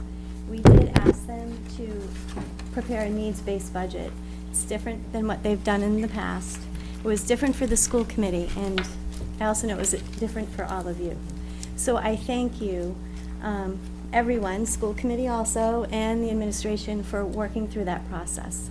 It put our numbers in a different light, and I think it helped us prepare a thoughtful and well-planned budget. What you see before you are truly needs. We prepared a needs-based budget. So while these are items that are called new initiatives, they are still needs and something that we need to educate our children, all 4,200 of them here in Hingham. The second thing I'd like to point out is that since there are needs, and you've cut the budget by about $155,000, the three things that we need next on this list, and I'd like to prioritize those for you, would be the transition room tutor. And I'd like to point out that the things on this list, except for the third thing I'm going to ask for, these are not adds to staff, so they're additional hours. They don't add to benefits. The transition room tutor, for those of you who don't understand, we do have some children at the high school who are re-entering and have some medical issues or psychological issues and need some assistance and a place to go. This is something that would prevent us from sending them out of the school. It's actually a cost savings for the school system. So that would be our first need. Our second need would be the 25 hours a week for the post-secondary planning support center. That's we call it now the college Well, it's guidance. changing its name. It's We're calling it changing its- post-secondary planning, I think, at this point. Because not all our children go to college, right? So they need some planning there. Our third item there is the custodian, $65,000. That is an add to staff, it is benefits. But we do have some fantastic buildings. We have a lot of buildings we're responsible for, and we need to keep them clean. And we have a new school coming on, and we need to make sure that we're prepared to maintain all our schools. The third thing I'd like to point out, and I don't know, I'm sorry I came in late, got a later vote than I was expecting. In the forecast, I don't know if Ted went over this with you, in the governor's budget, he has an item of $25 per student. And if that passes, that translates to us of about $100,000. And if that budget passes, I'd like to come back to you and see if we can add to our number here. Because while you might think they were new, these are things that we truly need. We did look at this based upon our needs. We weren't asking for the Taj Mahal here. And I think that if we get that extra Chapter 70 money, I'd like to take a shot at it and have it go towards the schools. And again, I'd like to thank everybody and working with us this past budget season. It was long and new to some of us. Right. And I would just add, in terms of the level services budget, honestly, I think we should be presenting at least a level services budget every year. School committee deserves to know, you all deserve to know, citizens deserve to know what we need. And as I said when we had the joint meeting, it's the beginning of the discussion. It's just a different beginning from what we've had before, but I really believe we ought to go through this process every year so that people are making the decisions that you all struggle to make about all departments with all the information possible. Questions for Carol or for Dr. Gallo? Questions from the audience? Dennis Friedman.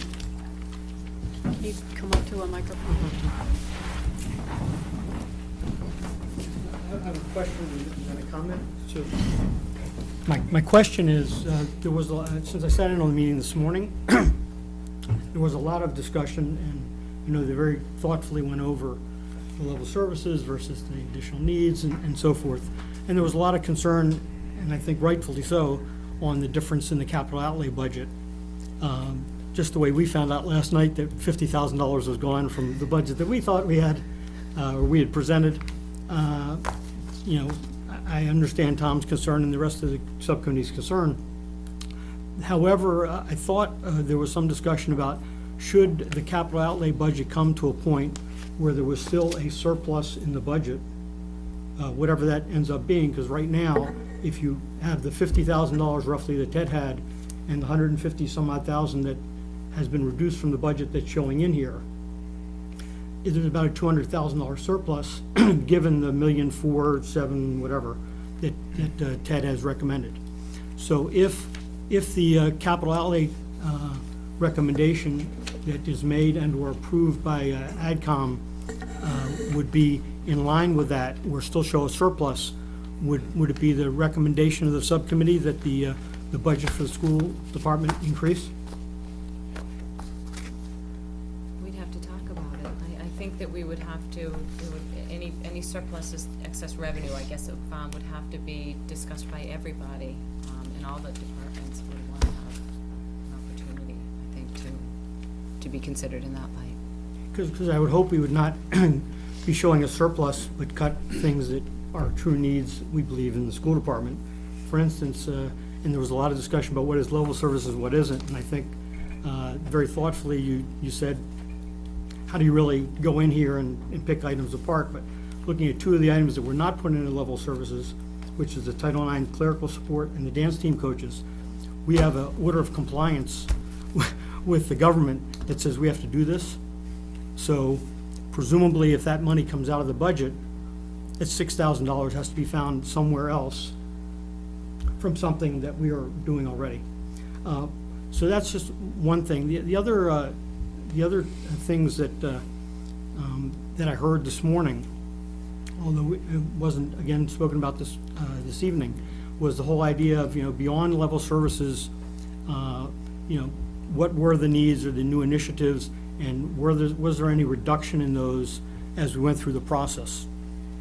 And I think it's important to point out, I think you all may remember from the presentation, that there was about $358,000 worth of initiatives, including adjustment counselors and several other things, that were eliminated from the budget at the time it was presented by the administration.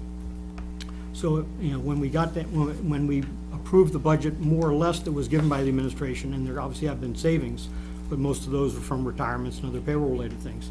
It's not like we said, geez, now that the money's there, we can take everything that's there. And the last thing is, I think, a bigger picture, and that is, having sat, as most of you know, on the other side of the table for a while, we worked, as I think Karen said earlier, very hard to get those out-year numbers more in balance and a structural balance in the budget. And through that, we've put, you can say $7 million in the fund balance, you can say $11 million in fund balance, some of which is restricted over the last 4 years, which I don't think anybody 4 years ago thought would have been possible. During that time, we made cuts that we felt we had to make. And as Ray Istis is fond of pointing out to me occasionally, I voted against the school budget 4 years ago because I thought we needed to put another $50,000 or $100,000 in the fund balance. And that year, I think we put in about $1.5 million in the fund balance. So all I'm saying is, I think we're at a point where we have to decide what we owe to the people of Hingham, what the people of Hingham feel they want to have in terms of services provided by the school department, because we are at a lower level of service today than we were 4 or 5 years ago. And I'm not suggesting that everything needs to be the same, but we are providing lower services and a different level of service, and I think we have to look at that, and also in combination, obviously, with the enrollment increases. So how we fund that and how we do that, in light of the fact that we've put substantial fund balance in, that we have meal tax revenues that are available to spend on capital items or whatever, if we should so do so. And we also just heard that there may be somewhere between $600,000 and $1 million worth of savings that's in next year in health insurance. I think that's something we ought to be thinking about going forward. And frankly, not just for the school department, but for other departments that we had to cut back. Thank you. Thank you. Well, I think Dennis and Carol both touched on this point. This is the first time that we're seeing this updated forecast. We had gotten word, some of us had gotten word about the school vote last evening, and then this is the first opportunity this entire group has had to hear the recommendation of the liaison group, and to sort of put that in the context of this forecast. We'll next and shortly we'll hear from the Capital Outlay Committee about their proposed plan, which differs from the amount that is carried in the current forecast. And as you say, we will need to balance out those priorities and get to a bottom line number. With respect to any surplus that's generated, as Laura, I think, mentioned, that conversation would be a broader conversation than any one department, and would include, you know, a fund balance discussion as well. So I think we intend to have that, that conversation, and I think, Carol, your remarks are helpful because they could focus us around, around what's particularly important, that's been left out of your new initiatives. So I think that that's helpful. It is a conversation that we need to have. You know, this is the part of the process, in the process where, you know, a number of things converge. You know, the final forecast, so that you have, at least for now, the revenue sources that you're gonna have to deal with for the budget, you know, as we know it now, and the culmination of both your very public, very transparent and very long budget process. Capital outlay goes through the same budget process, the budget process for all the town departments, and now it lands around this table to consider. And this is really the first evening that we've had kind of, and we'll have all of the pieces together, and we'll have really only a couple of days to sort this out. But I think your remarks are helpful, and we will keep them in mind as we look at what the bottom line generates. Are there any other questions for school department, school committee, or any other questions from, or comments from the audience with respect to the school budget? Hey, one question. Jim? The budget that's proposed by you, the budget proposed, as Liz touched on, whatever happens, right or wrong, large or small, the cuts that happen on Friday by the federal government, my understanding is they affect the school in next year's budget, they're not immediate. So do these budgets take into consideration that some dollar, whatever that dollar amount is, might not be available in the budget, or available to be used in the budget? Is there any anticipation of that? I think you heard from Ted, and I'll ask Dot to come up and speak more precisely to it, but I think you heard from Ted that there are, you know, potentially some areas, IDEA grants and Title I money, that perhaps would be affected, but, you know, we don't know that at this point, and it's not folded into this budget. Dot? We really only have a small liability, which in a time like this is a good thing. At other times, it's not such a good thing that we don't get very many federal funds. We don't anticipate anything happening in this fiscal year, because those funds were appropriated for the future. We get IDEA money, which is the special education money that comes from the federal government, and we rely on that heavily, and that's nearly $1 million. That has never gone down. It's always gone up a bit. That being said, it could go down, but if we think in terms of a 5% cut, it would hurt. But certainly, it is not what you're hearing about other communities that receive many more dollars, federal dollars, and rely on them heavily just for their basic services. The other area is Title I. Our Title I budget is under, our Title I allocation, if you will, is under $100,000. Again, a cut there of 5% or so would hurt, but it wouldn't devastate the program. And that program provides literacy and some math support in our schools. It's in only 2 of the schools. And it could be 3 schools in a year or 2. It depends upon what schools are eligible.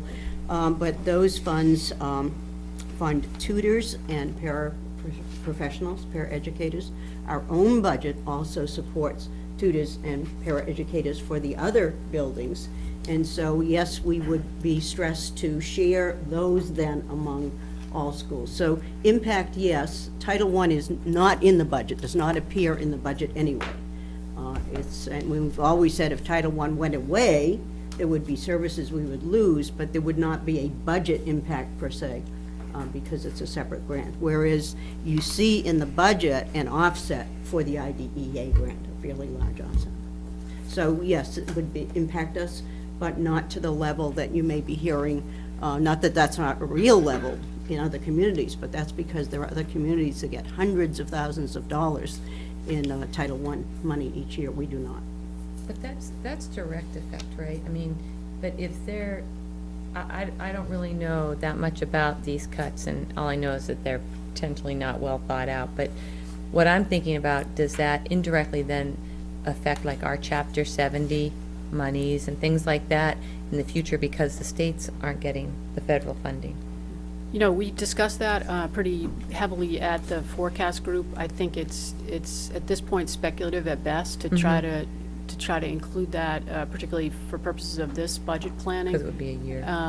You know, if it happens at all, be a year out. I think that the notion of the forecast group was that aid to city and towns is, you know, wouldn't be, I think, the first place that the state would cut, you know, but if the state's revenues are constrained, then, you know, everything's on the table. I think, however, our feeling was, again, that it was just far too speculative to build into any fiscal planning at this point. It's something that we monitor. It's something that the Board of Selectmen and the town administrator keep in regular contact with our state delegation about. So I don't think we have our head in the sand about it, Lizzie, but I also think that, you know, we'll keep our eye on it, but it's not something that's built into this budget process at this point. And, you know, as Ted said earlier, it's not only the schools, but the other sort of large place where federal dollars hit the town is in money for road construction. As you know, as part of the other budgets that we've considered, the town is on a very sort of thoughtful path to appropriate and to use town dollars, state dollars, and federal dollars to fix our roads. Some of you out there with potholes on your street may not think we're doing that, but we are. So, you know, I think we have to keep our eye on it more generally. Other questions for Dr. Gallo? Thanks, Doc. Okay, well, thank you all. For those of you who are here for the school budget, thank you for being here. As I said, we are scheduled to vote all budgets, town, capital outlay, and schools on this Thursday, beginning at probably 8 o'clock. And we'll move now to the discussion of the capital outlay budget. So this is going to get very confusing with a lot of pieces of paper running around, but what I'd like to do for purposes of the capital outlay discussion is actually talk about the capital outlays capital plan. So that is a different piece of paper than the one that we just reviewed with the town administrator. And if I can find mine, we'll be all set. Okay, so does Ted say, so Ted's, just for your purposes, Ted's had a little star. You got to work on your little star drawing. I was in a rush. Okay, yeah. So we're looking at now, Ray, a capital plan dated 2/21/2013. Great. I'd like to introduce Tom Piles, who's the head of the liaison group for capital outlay, and Tom will introduce the rest of capital outlay. Thank you all. Thank you, Ray, as the chairman of the committee, for appearing yet again. His committee includes Libby Claypool, if you'll raise your hand, Libby, just to identify, and Brendan Kiernan over in the corner, and Craig McKay, who is absent Traveling today. But Ray is going to talk about the process of what has happened since we last met with you, which was, seems like ages ago, but it was probably just a week ago, and how we intend to proceed from here. Thanks, Tom. Appreciate it. It's good to be back. It has been about 2 weeks, so a lot has changed in that short amount of time. And what I'd like to do is talk about, again, just to reiterate, the capital budget recommendations that we presented to the selectmen last week.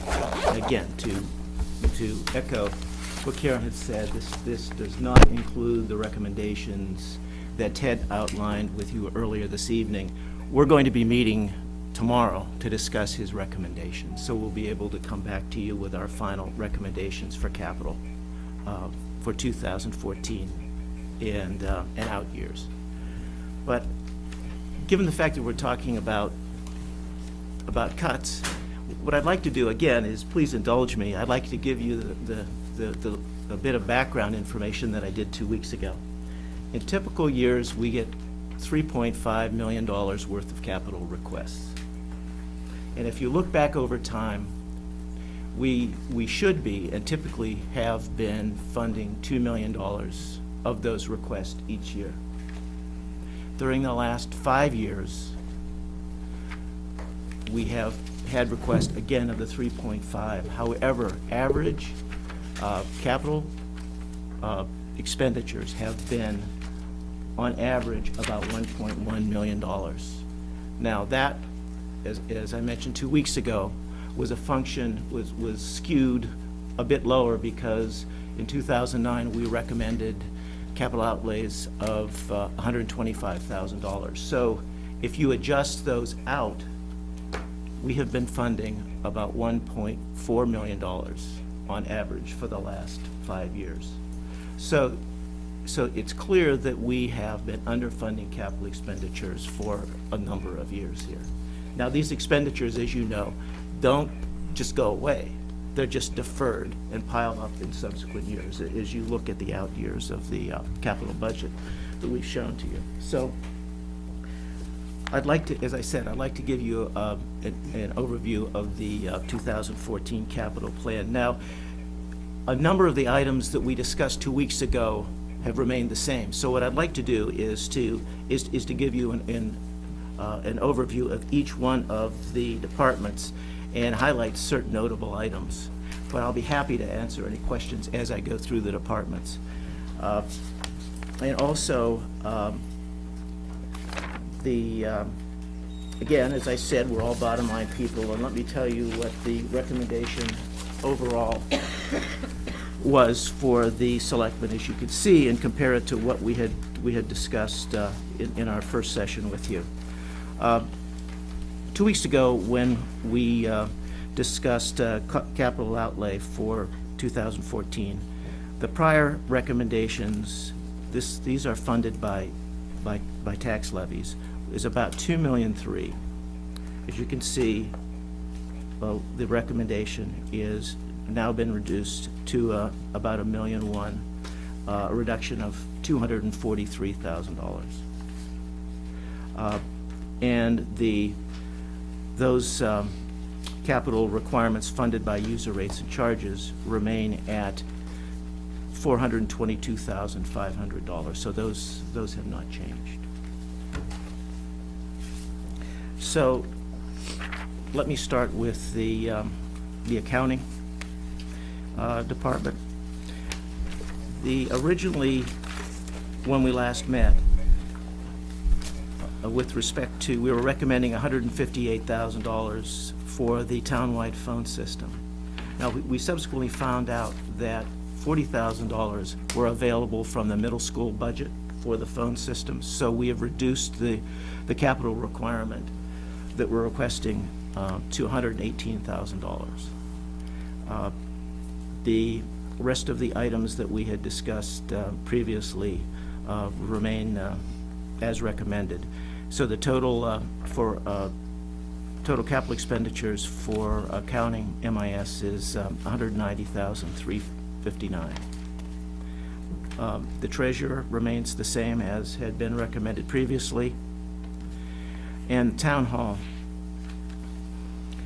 The major change in our recommendation for the town hall was the reduction in our request for funds for the study of town-owned buildings. As you recall, what we were originally proposing is to spend $225,000 net of $25,000 that had already been encumbered by the fire department. So that's why we had originally recommended $200,000. We have now reduced the recommendation to $60,000. Roger Fernandez had gone through the engineering survey and had grouped them into 3 groups.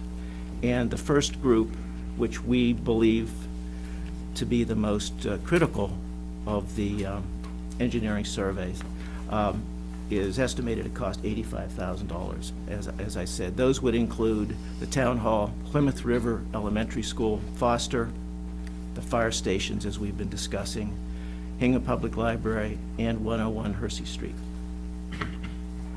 We're recommending deferring the remainder of the project, both Group 1 and Group 2, into 2015. As a result, the reduction in the recommendation for the town hall capital outlay is $103,651. Police vehicles, as Ted alluded to, there were some excess funds from one of the cruisers that had been lost, and we reduced the recommended amount for the police vehicles by $8,000. That was the insurance proceeds from settlement. So as a result, the police department went down by that $8,000, and we're recommending $165,750. The fire department, the only change in the recommendation that we have is the reduction of the cost for the E19 equipment by $27,000.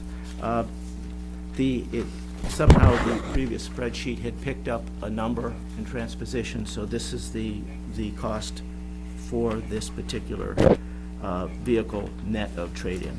That's $438,000. It resulted in a $27,000 pickup.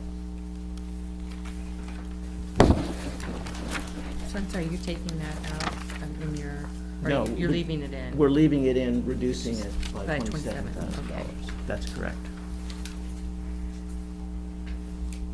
I mean, just to put it in perspective, that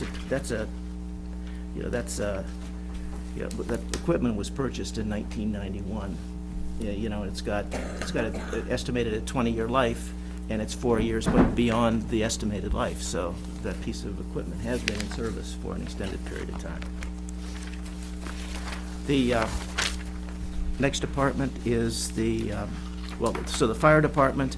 The only reduction is related to the $27,000 reduction in the price of that equipment. So we're recommending $502,000. Public Works, no changes to our original recommendation. And that remains at $362,000. The same for the Public Works landfill. Our recommendation stayed at $65,000, as did the sewer department at $162,500. That is one of the departments that is self-funding. The library, our recommendation of $144,428 remains the same as we had discussed with you previously. The most notable item there is the new furnace for the library. Excuse me, Rick. Yes. Was there a change in the elder care line item? That's right, I jumped over it. The elder care, when we had discussed the vehicle needs with them, they had reduced the request due to the fact that rather than spending $53,000 for a van with a lift, they were not going to purchase a van with a lift. So as a result, that was a significant cost reduction. And they determined that they really did not need that piece of equipment with the lift. They have other vehicles that do have lifts, so they thought that the lift was not necessary on this vehicle. Ray, the heating system for the library, the 124 and 428, Correct. does that supplement money that had been appropriated to the Correct. library? There was $74,400 that was encumbered in last year. So the total of the total project is $198,000. Which is that 124,000 is the same number that you saw before. Okay, thank you.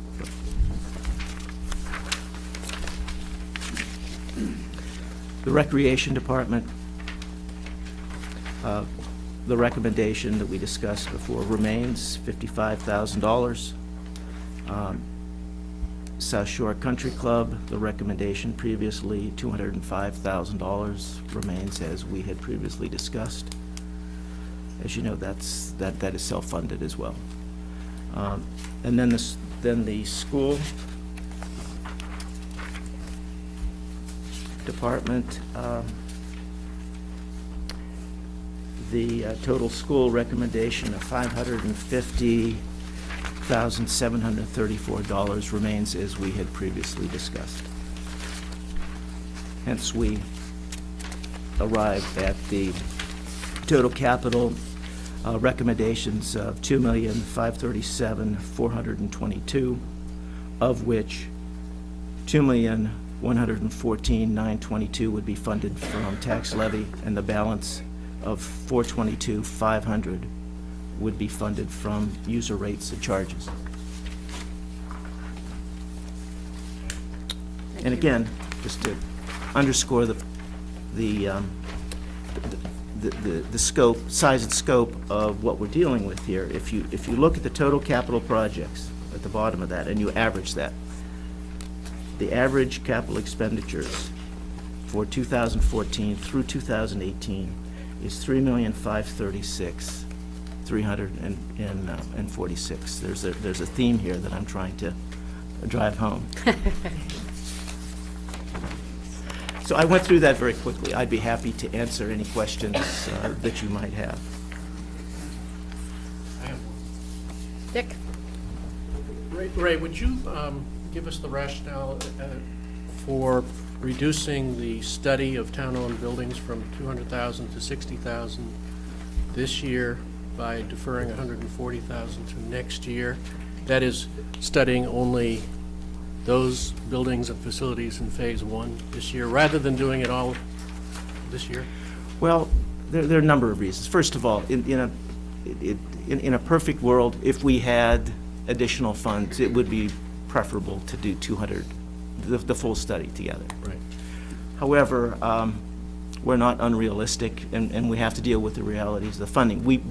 The Capital Outlay Committee still feels very strongly that we need this engineering survey for the buildings. It will give us good, firm fix on long-term capital requirements that we would factor into our capital outlay calculations each year.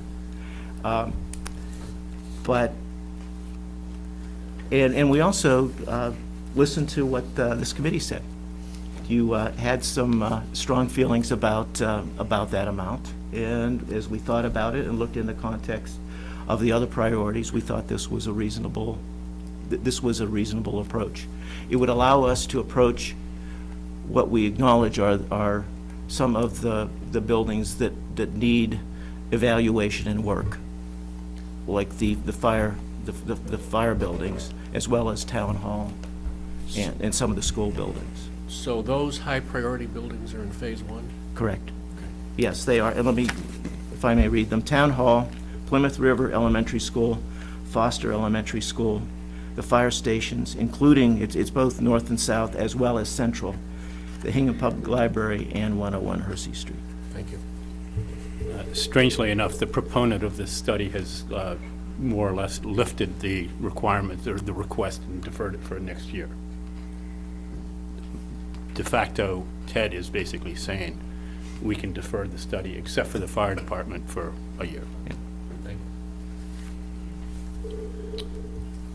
Just a question, Ray, what's your opinion of the fire department, from my perspective, certainly has a bulk of very large capital requirements in the next 5 years. We heard from Ted the concept of kind of aggregating those requirements and fulfilling them either next year or the year after. Given what you've heard from the fire department, what's your opinion of that? Well, let me answer one question first. I'm not going to dodge it, but then let me talk specifically. When we were going through the budgetary process this year, initially the fire department had come to us and said, we would like, their original request was 3 pieces of equipment for $615,000.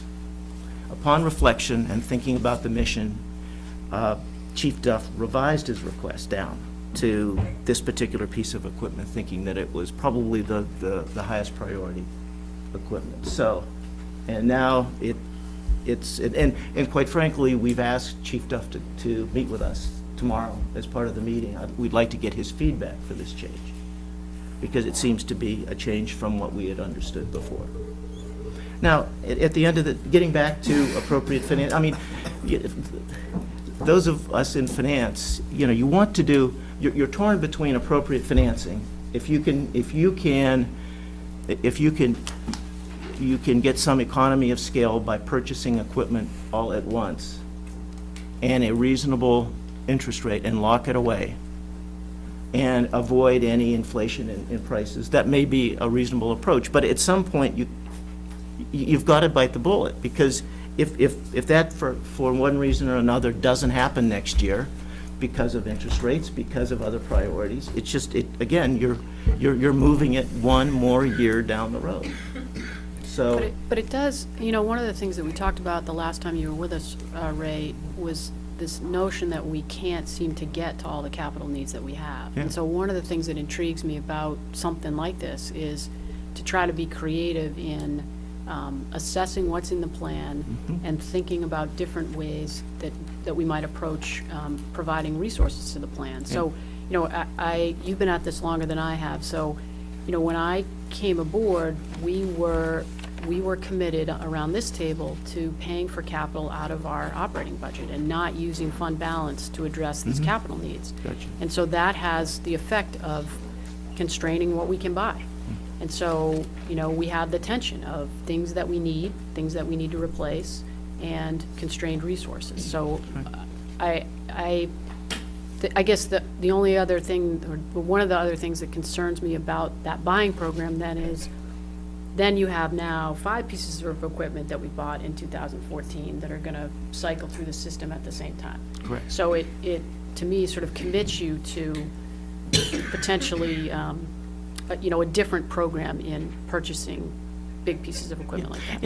And that's one of the reasons why we asked Chief Duff to meet with us, because this is all new to us, the recommendations that Ted rolled out, and we really have to think about it. So my response to you was off the top of my head, without consulting and deliberating with the committee and making a reasoned recommendation as a complete committee. Karen? Lucy?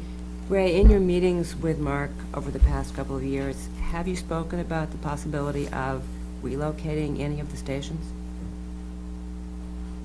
No, when we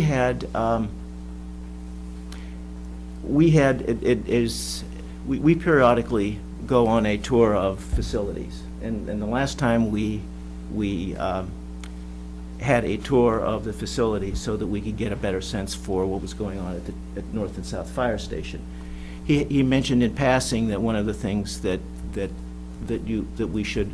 he should always be aware of is what's the response time, and is that the best location for any response, and it evolves over time. So he has been thinking about it. And my follow-up question would be, if you decide to go with Ted's recommendation to push all of the engineering study to the next year, would you put the $25,000 back in the budget, under the fire department budget? It's already there for this current year, and it's encumbered for that study. Okay, because it was put in last year, if I remember, and it just didn't get spent, so they have the money. It was put in last year That's for this correct. For this year. And what Ted was referring to is I believe, he indicated that he thought that not just the study, but as you moved into more of a project phase and start to do drawings, that it would take more money. So you might put more money in for next year to allow for design The work? way I interpreted what Ted said is he would like to increase that 25,000, encumber the 25,000 in this current year, and spend $50,000 next year for something more than the feasibility study that we were imagining. And that's something that you would talk about with Mark tomorrow? Yeah. It's an important, Ray, an important consideration from where do our you come up with the purposes. number of 438? Is that something that Chief Duff provides? Yes. Yes. And that's accurate for this next purchasing cycle? as far as we know? We rely on, Yeah, on him okay. to stay current on, And on It values. probably won't be for 2015. Right, right, That's no, I right. won't hold you to that. Yeah. And then, sort of glancing through this, we potentially would buy a dump truck and a pickup truck and those sorts of vehicles. Does the town utilize any group buying for those kinds of Yeah, items? they get bids. They do? They Okay. do. They go through the detailed bid process. And, we arrive for, in particular, all of the departments, but in particular the Public Works, we rely on the department heads to prioritize their equipment. So this is, what you're seeing here is Randy Sylvester's prioritization of what they really need. Okay. Can you ask a question? Go ahead. Just, again, thinking outwards beyond 2014, whether it's Ted's recommendations or yours, if the town builds or is forced into construction of 177 units of apartments in South Hingham, doesn't this greatly affects the capital outlay budget for, not 2014, obviously, because they'll be building them, but for 15 and years out? So, in asking to move a study to out years, and I have to buy a fire truck or more fire trucks, limited resources to do all this. I understand your position. I guess I'm trying to either make a question or a statement, but trying to figure out how this affects the capital budget overall by this construction project. Are you talking, I'm sorry, what construction project So are you addressing? Possibility of apartment units being built on Recreation Road of about 100 and some odd units, which is a big strain on capital resources in town. Yeah. I'm just trying to figure out how that works into this budget is it considered in this budget proposal? No, Okay. no, this is as of, As it is. it is today. I mean, if you look at it, if you go, just think through the forecast, it originally going to be, they're going to derive some additional revenue ultimately. However, it is going to be an additional strain, to your point, on resources. Mike? Can I just get back to the study of the town-owned buildings? So the first time we saw it, it was a lump sum of 200,000, and I understand it's getting pushed out, but in terms of setting it up in phases now, is that an attempt to then be able to assign the cost to the specific assets over which then it would be depreciated? Just getting back to how this is accounted for. I mean, I guess that would make me a lot more comfortable, as if we're spending this money and it's called a capital expense and it's categorized properly, that we could then assign it to the specific assets over which it could be depreciated over the life of whatever those particular assets are. I think Sue can address that. I don't Well, I don't think that's the case. I'll make a comment. If you remember when this originally surfaced, this was not supposed to be a capital item. If the selectmen are taking it off of their needs list for 2014, I think they ought to be willing to consider that as an article rather than go through the capital item, and that would solve your issue of accountability. Yep. But from a practical perspective, you're matching up the cost with specific buildings that have been prioritized. Right, and so, I don't want to beat a dead horse, but I just want to make sure if it's in as a capital expense, that it's a true capital expense. Other questions for Ray?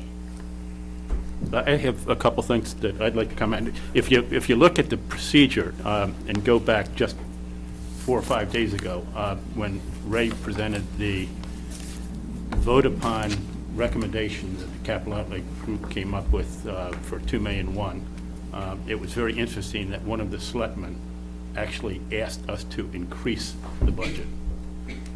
And then now Ted is coming back and saying decrease it. So I thought that was a very interesting turn. A little bit, and I'm speaking for me instead of the capital outlay committee right now, but a couple of things that I'm concerned about in Ted's thought process. Ray touched upon it. To the extent that we delay capital items, it bulks up things for the out years, which creates more of a problem. And even if the town decides to lump it and bond some of it, not all of it would be, and we would still have the problem. And I feel that continuing to defer items causes that just to accelerate even more. Our $3.5 million request that we get on an annual basis is likely to go up in the future if we take this type of an action. And you've heard me say this before, but one of the concerns that I have, and when we defer large capital vehicle items such as the fire truck or the DPW equipment, if the department heads are prioritizing these items and saying, these are really important to us, one of the factors that they're saying to that is that it is reaching the end of its life, that the repair cost per that item are significant. I would hate to have this committee, the ad hoc committee, the advisory committee, have an incident next year of a major piece of equipment breaking and us having to look at a reserve funds transfer because of that. And to the extent that department heads have prioritized these and have told us in the past that they're really important, that they're really old, and they're likely to break, to the extent that we're going to defer them causes me some concern. Absolutely. I think it's the analysis we went through last year when we were talking about the library boiler, for instance. It was, we got bids that were higher than the project costs, and the question was, can we limp through another winter? And we're still keeping our fingers crossed to limp through this winter, so that we can afford it within this year's capital plan, right? And I would assume that the exercise over the next day or so is to do just what you're suggesting, Tom, and that is to get a read directly by capital outlay, not by TED, but by capital outlay, directly from the department heads, to go through and make some assessment as to whether you can get through another year or you can't. And that's, I think, the expectation from us would be that you'd be able to come back and share that insight with us. Yes, we because plan to do that. we don't want to put the town in that situation either. I do have to say that we have been monitoring, every year for the last 5 years that I've sat here, repair and maintenance budgets vis-a-vis the capital expenditures. And, as you suggest, Tom, if those costs dramatically increase, then we clearly aren't doing our job on the capital side. And, so far, we've been good or lucky or both. I mean, we have been able to maintain, relatively modest repair and maintenance budgets, and getting the most out of our equipment and trying to allocate capital where we can. So I think we are monitoring that piece of responsibility for ownership of stuff, and we'll continue to do that. What was it that they wanted to add on to? A selectman said, you said, what was that for? One of the selectmen was Yeah. very adamant about making a generator connection with the senior center to provide for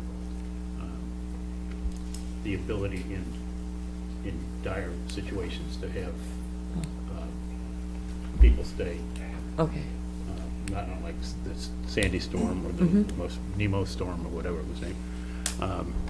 There is a concern that that would be the appropriate place versus the high school under certain circumstances for shelter. What was the dollar amount? 65,000? 68? 68,000? I agree with what seems to be a sense that it's dangerous to put off capital projects. They just get more expensive later, there's all kinds of problems. If you have some item fail, and so forth. That was my reaction to Ted's kicking out the fire engine for a year.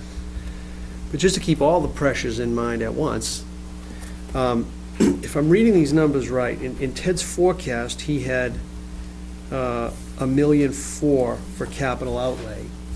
And that's the number at the bottom of his presentation. It's comprised of three numbers. One, the phones from the workers' comp fund, and a regular capital number, and then some other third thing. So it's 1.479. The boat engine, thank you. At any rate, that adds up, so the difference between your number and his number is 635,500. Okay, so then if you run that back into the forecast, where if you put your number in, we have, so Ted's capital number goes out, the 635,000 higher one goes in, and what Ted was presenting as a $50,000 surplus then goes down to a $584,000 shortfall. Yes. And 150,000 though For the schools. Okay, So 434. okay, great. So, at any rate, just, which is the cost of the fire hydrant.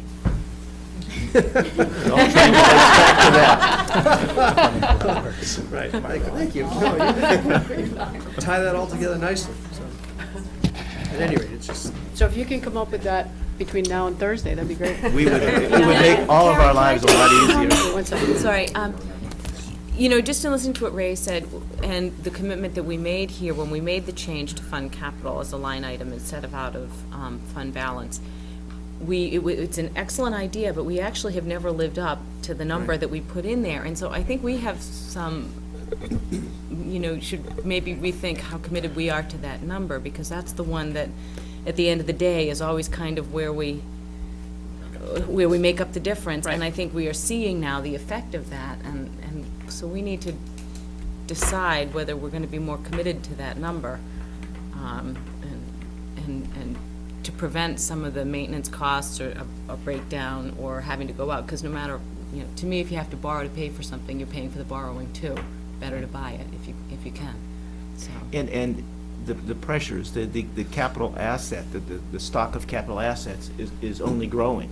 Right. And for example, and Tom alluded to this, when I just, the back of the envelope calculation is we get 3.5 in requests each year, $3.5 million. Well, this year, that number was $4.3 million. And it's a result of the deferral, plus there were some larger single expenditures that were in there, but nonetheless, I think you're gonna see even more pressure on this $2 million number. Can I ask just a big picture question when you're thinking about what the budget should be year in and year out? And I guess theoretically, for any entity, you should be spending every year what the depreciation of the assets are to offset that. I guess, is that a number that you know or are able to aggregate, is, you know, on a year in and year out basis, what the depreciation of the asset stock is in the town, which should sort of be the base number off of what annually CapEx should be spent? know Understanding that some years Mike, there's you gonna know be. what I think we do? I think we ought to do a feasibility study. No, That'll be a good Warren article. No, but I Yes. think that, the way I think about it is, too, is not just using depreciation as a proxy, that's a good one, is what's the maintenance capital expenditure? What do we have to spend each year so that we don't slide backwards? And I would submit it's more than $2 million. Right, well, and that's by matching the depreciation with the CapEx, you That's right. theoretically would do that. Yeah. Mary had a question. I was just wondering, Ray, you know, as your group meets and is considering all these different things, I think one thing that would help this committee, because we are intending to vote all these budgets on Thursday night, is a sense of not only what capital outlay, you know, what number capital outlay is recommending, but also a little bit of a sense of priority. And just kind of where I'm going here is, you know, that fire truck is $400,000, and, you know, you've got the feasibility study, you've got some money in the schools, some money in DPW. So just kind of giving us a sense of that, I think would inform our decision-making. Thank you. Yes, we were planning to do that. Right. Other questions for Ray? Okay, well, thanks for coming. Thank you. Again. Oh, My pleasure. we've got some questions from the audience. Let me see, who do I have? Oh, Dennis Friedman. Each year I get further away from advisor and draw less questions. One is really the 159,651 that Ted was recommending come out of the workers' comp fund and the mooring fees. I would expect that would go in this other funding line item. Okay, so I think out of workers' comp, it would be 118, And I think the engine for the harbor master and the fence at Whitney Wharf would come out of the mooring permits aspect of the. That's my understanding. So that would not, based on what Dan was saying, that in fact would come out of the capital, that 159,000 would come out of this number, and it wouldn't get added into the number there. So the difference isn't, I think, quite as large as, the difference is only 500 and something odd thousand dollars. Yes, the fact is that by funding it in a different way, there's close to $200,000 that is relieved from the pressure. So the delta of 2,000,001 to 1,000,004 is not 700, it's more like 500,000. And the other thing is, just to point out, and a couple people said it, so I won't spend a lot of time belaboring it, is that if you look at the next 4 years, there's already $12 million worth of capital in here. So if I added it up correctly, there's not a penny in there for renovating either of the fire stations other than the boilers, which Ted was estimating might be as much as $1.5 million or $2 million. Also, if you go out, my recollection is that we remodeled and renovated the South School and the high school in roughly 1999, I think it was. So in 2019, both those roofs are going to be 20 years old. And I don't have a quote for you right now, but I'm guessing you're talking about $2 to $3 million, somewhere in that not too distant future. So I think while I empathize with what Laura's saying, that it would be nice to pay for all this cash and out of the borrowing costs. The reality is if we're going to maintain our infrastructure, we're going to have to do some of it by funding it out of debt service, I think. There's other people that are better qualified than I whether we should arbitrage and borrow the money at the 2% and see if we can make more than that. But be that as it may, I really think the only way we're going to meet the commitment that we set a few years back of paying it out operating is to identify things like a quint at $1 million, or a roof, or maybe even other fire renovations or whatever, and do that, because otherwise, what you've seen already is going to continue to happen. We're going to bump it out and bump it out and bump it out. Thank you. Any other questions for Ray, or any other questions about the capital outlays, capital plan? Okay. Thank you. Thanks for coming again, Ray. And just when you thought it couldn't get any more exciting, we will move to the group insurance budget. I believe that's Mary Power. Wait, why are you all leaving? I think Ted went through the changes to the group insurance, so I'm just going to direct your attention to inside your folders, there is an updated budget book page that reflects the final changes. We had an additional $328,000 in savings on the group insurance line, so roughly from where our budget began, we have realized approximately $600,000 in savings associated with the premiums not going up. So back on when we heard this budget on January 29th, we held off making an advisory liaison recommendation in anticipation of a final rate. So tonight and for your consideration on Thursday, I'll be recommending a group insurance budget of $6,305,485, which represents a 2.3% decrease from FY13 approved budget. Any questions for Mary on the group insurance budget? I didn't catch the number. What was the number the last time we looked at this? The last time we looked at 5.7? it, Oh, no, 6.9? it was a, I don't have the number at my fingertips, it's a $328,000 reduction from when we last looked at this budget. Do you, what page is this in the, In our budget books, it is, 177 is employee. thank you, thanks. 177. That's employee benefits, so it should be in Oh, all right. Yeah, the group insurance is 177. Great. So the original request was $6.9 million. That was dropped down on January 29th to $6,634,380, and then again, a final number this evening of $6,305,485. I mean, I think this is another success story, frankly, on the staff side, town administrator side, of getting their arms around, healthcare costs and working with the Mayflower Group, negotiating on the school side, negotiating with the teachers to move into this health insurance program. And, I think we're ahead of the curve on this. I think we've been able to get our arms around these costs for the town, and I think you're seeing the benefits of that forethought. And am I mistaken, Mary, but will this cascade into our OPEB costs too, if our health care costs are lower for current employees?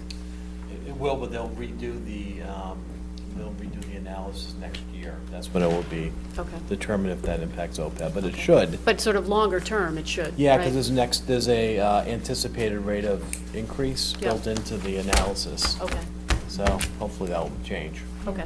And I just point out that our OPEB liability, 3 years ago when we started talking about it, was like $121 million. And the effect of moving the teachers to the comparable town plan pretty much cut our OPEB liability in about half. Okay, so, so you're set with that recommendation? Yeah, Great. Thank you. So, all right, let's move to liaison updates, and then I'll do a couple of announcements for Thursday, and then we can adjourn. So, any liaison updates? I did see from Lucy an invitation, do you want to announce that? Yeah, just that if you have not seen Old Derby recently, and you've not seen what's planned for the Heritage Museum, that Mark Collins would be glad to meet this Saturday at 9 a.m. at Old Derby. So if you would let me know either tonight or by email, I can give him a head count. Okay. I mean, I'm sure he'll show up for 1 or 10, but he'd like to know who's coming. Right. And did the town forum get rescheduled? This Sunday. This Sunday at 1? At 1. At 1 at Town Hall. Okay, and if you could let Sue know if you'd like to attend the town forum on Sunday, she'll have name tags, reserved seating, parking, snacks, right. Any other- Are you tired of hearing me about the fields? No. Believe it or not, the Conservation Commission continued the hearing until Monday on the Fields project. I hope that will be it, because we're presenting on Monday the Fields article.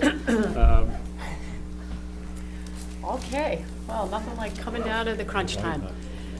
So Thursday, we're scheduled to vote all budgets. I think what we'll, I think what we'll do is, we'll revisit the forecast, so everybody's on the same page with what the resources are, and we will revisit these deltas.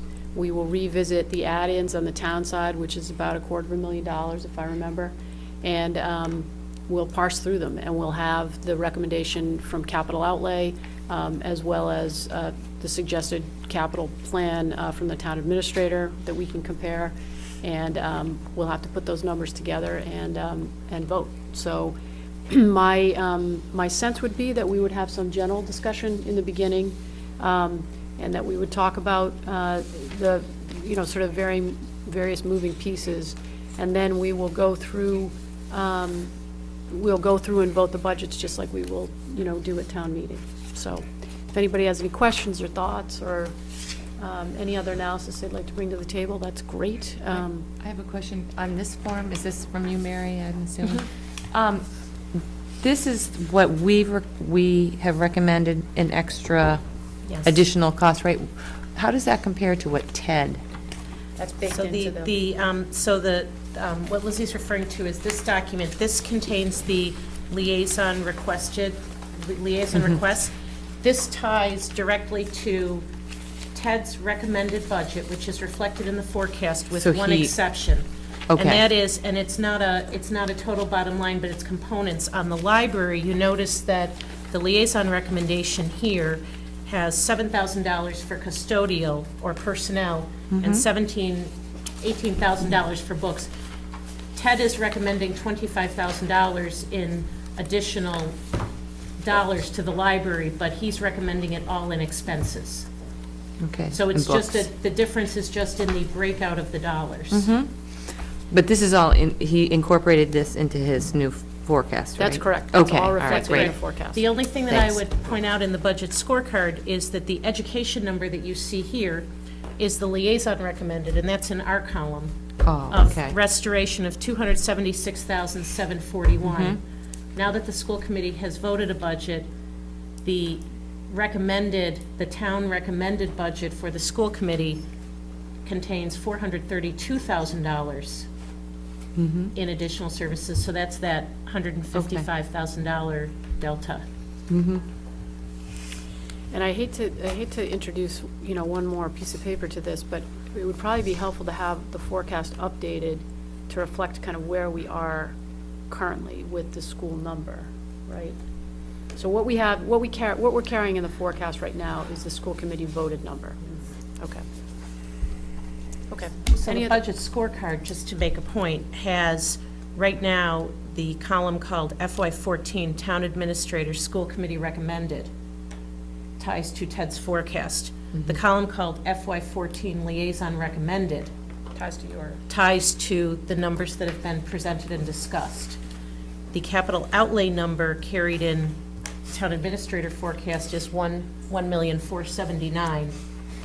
In our budget, we don't have a capital number because it hasn't been recommended. Okay. Well, we recommended it, but we're reconsidering, but we're reconsidering it. So your scorecard is better than Ted's forecast. Well, we don't want to say There that. are a lot of numbers running around. Oh, man. All right. Yes, Lucy. Library, when you talked about the library the second time, were you in agreement with this division, or did you have a different perspective? Your recommendation wasn't the same, was it? Does that have the 17 for the? Yeah. 17 on. That was my 29, recommendation. That was, so he's Yeah. come around to what you wanted rather than before. There were two different. Has he, if I don't think Ted if he's come Yeah. around it, I don't think it's been memorialized in All right, his. but this is the what you recommended, where you split, you had 25,000, and it was the custodial being reduced to 7, and the books at 17. Right. Yes, Right. thank you. Any other questions? Would you accept the I motion absolutely. to adjourn? If I can get a second to it. Second. All those in favor? Aye. We're adjourned.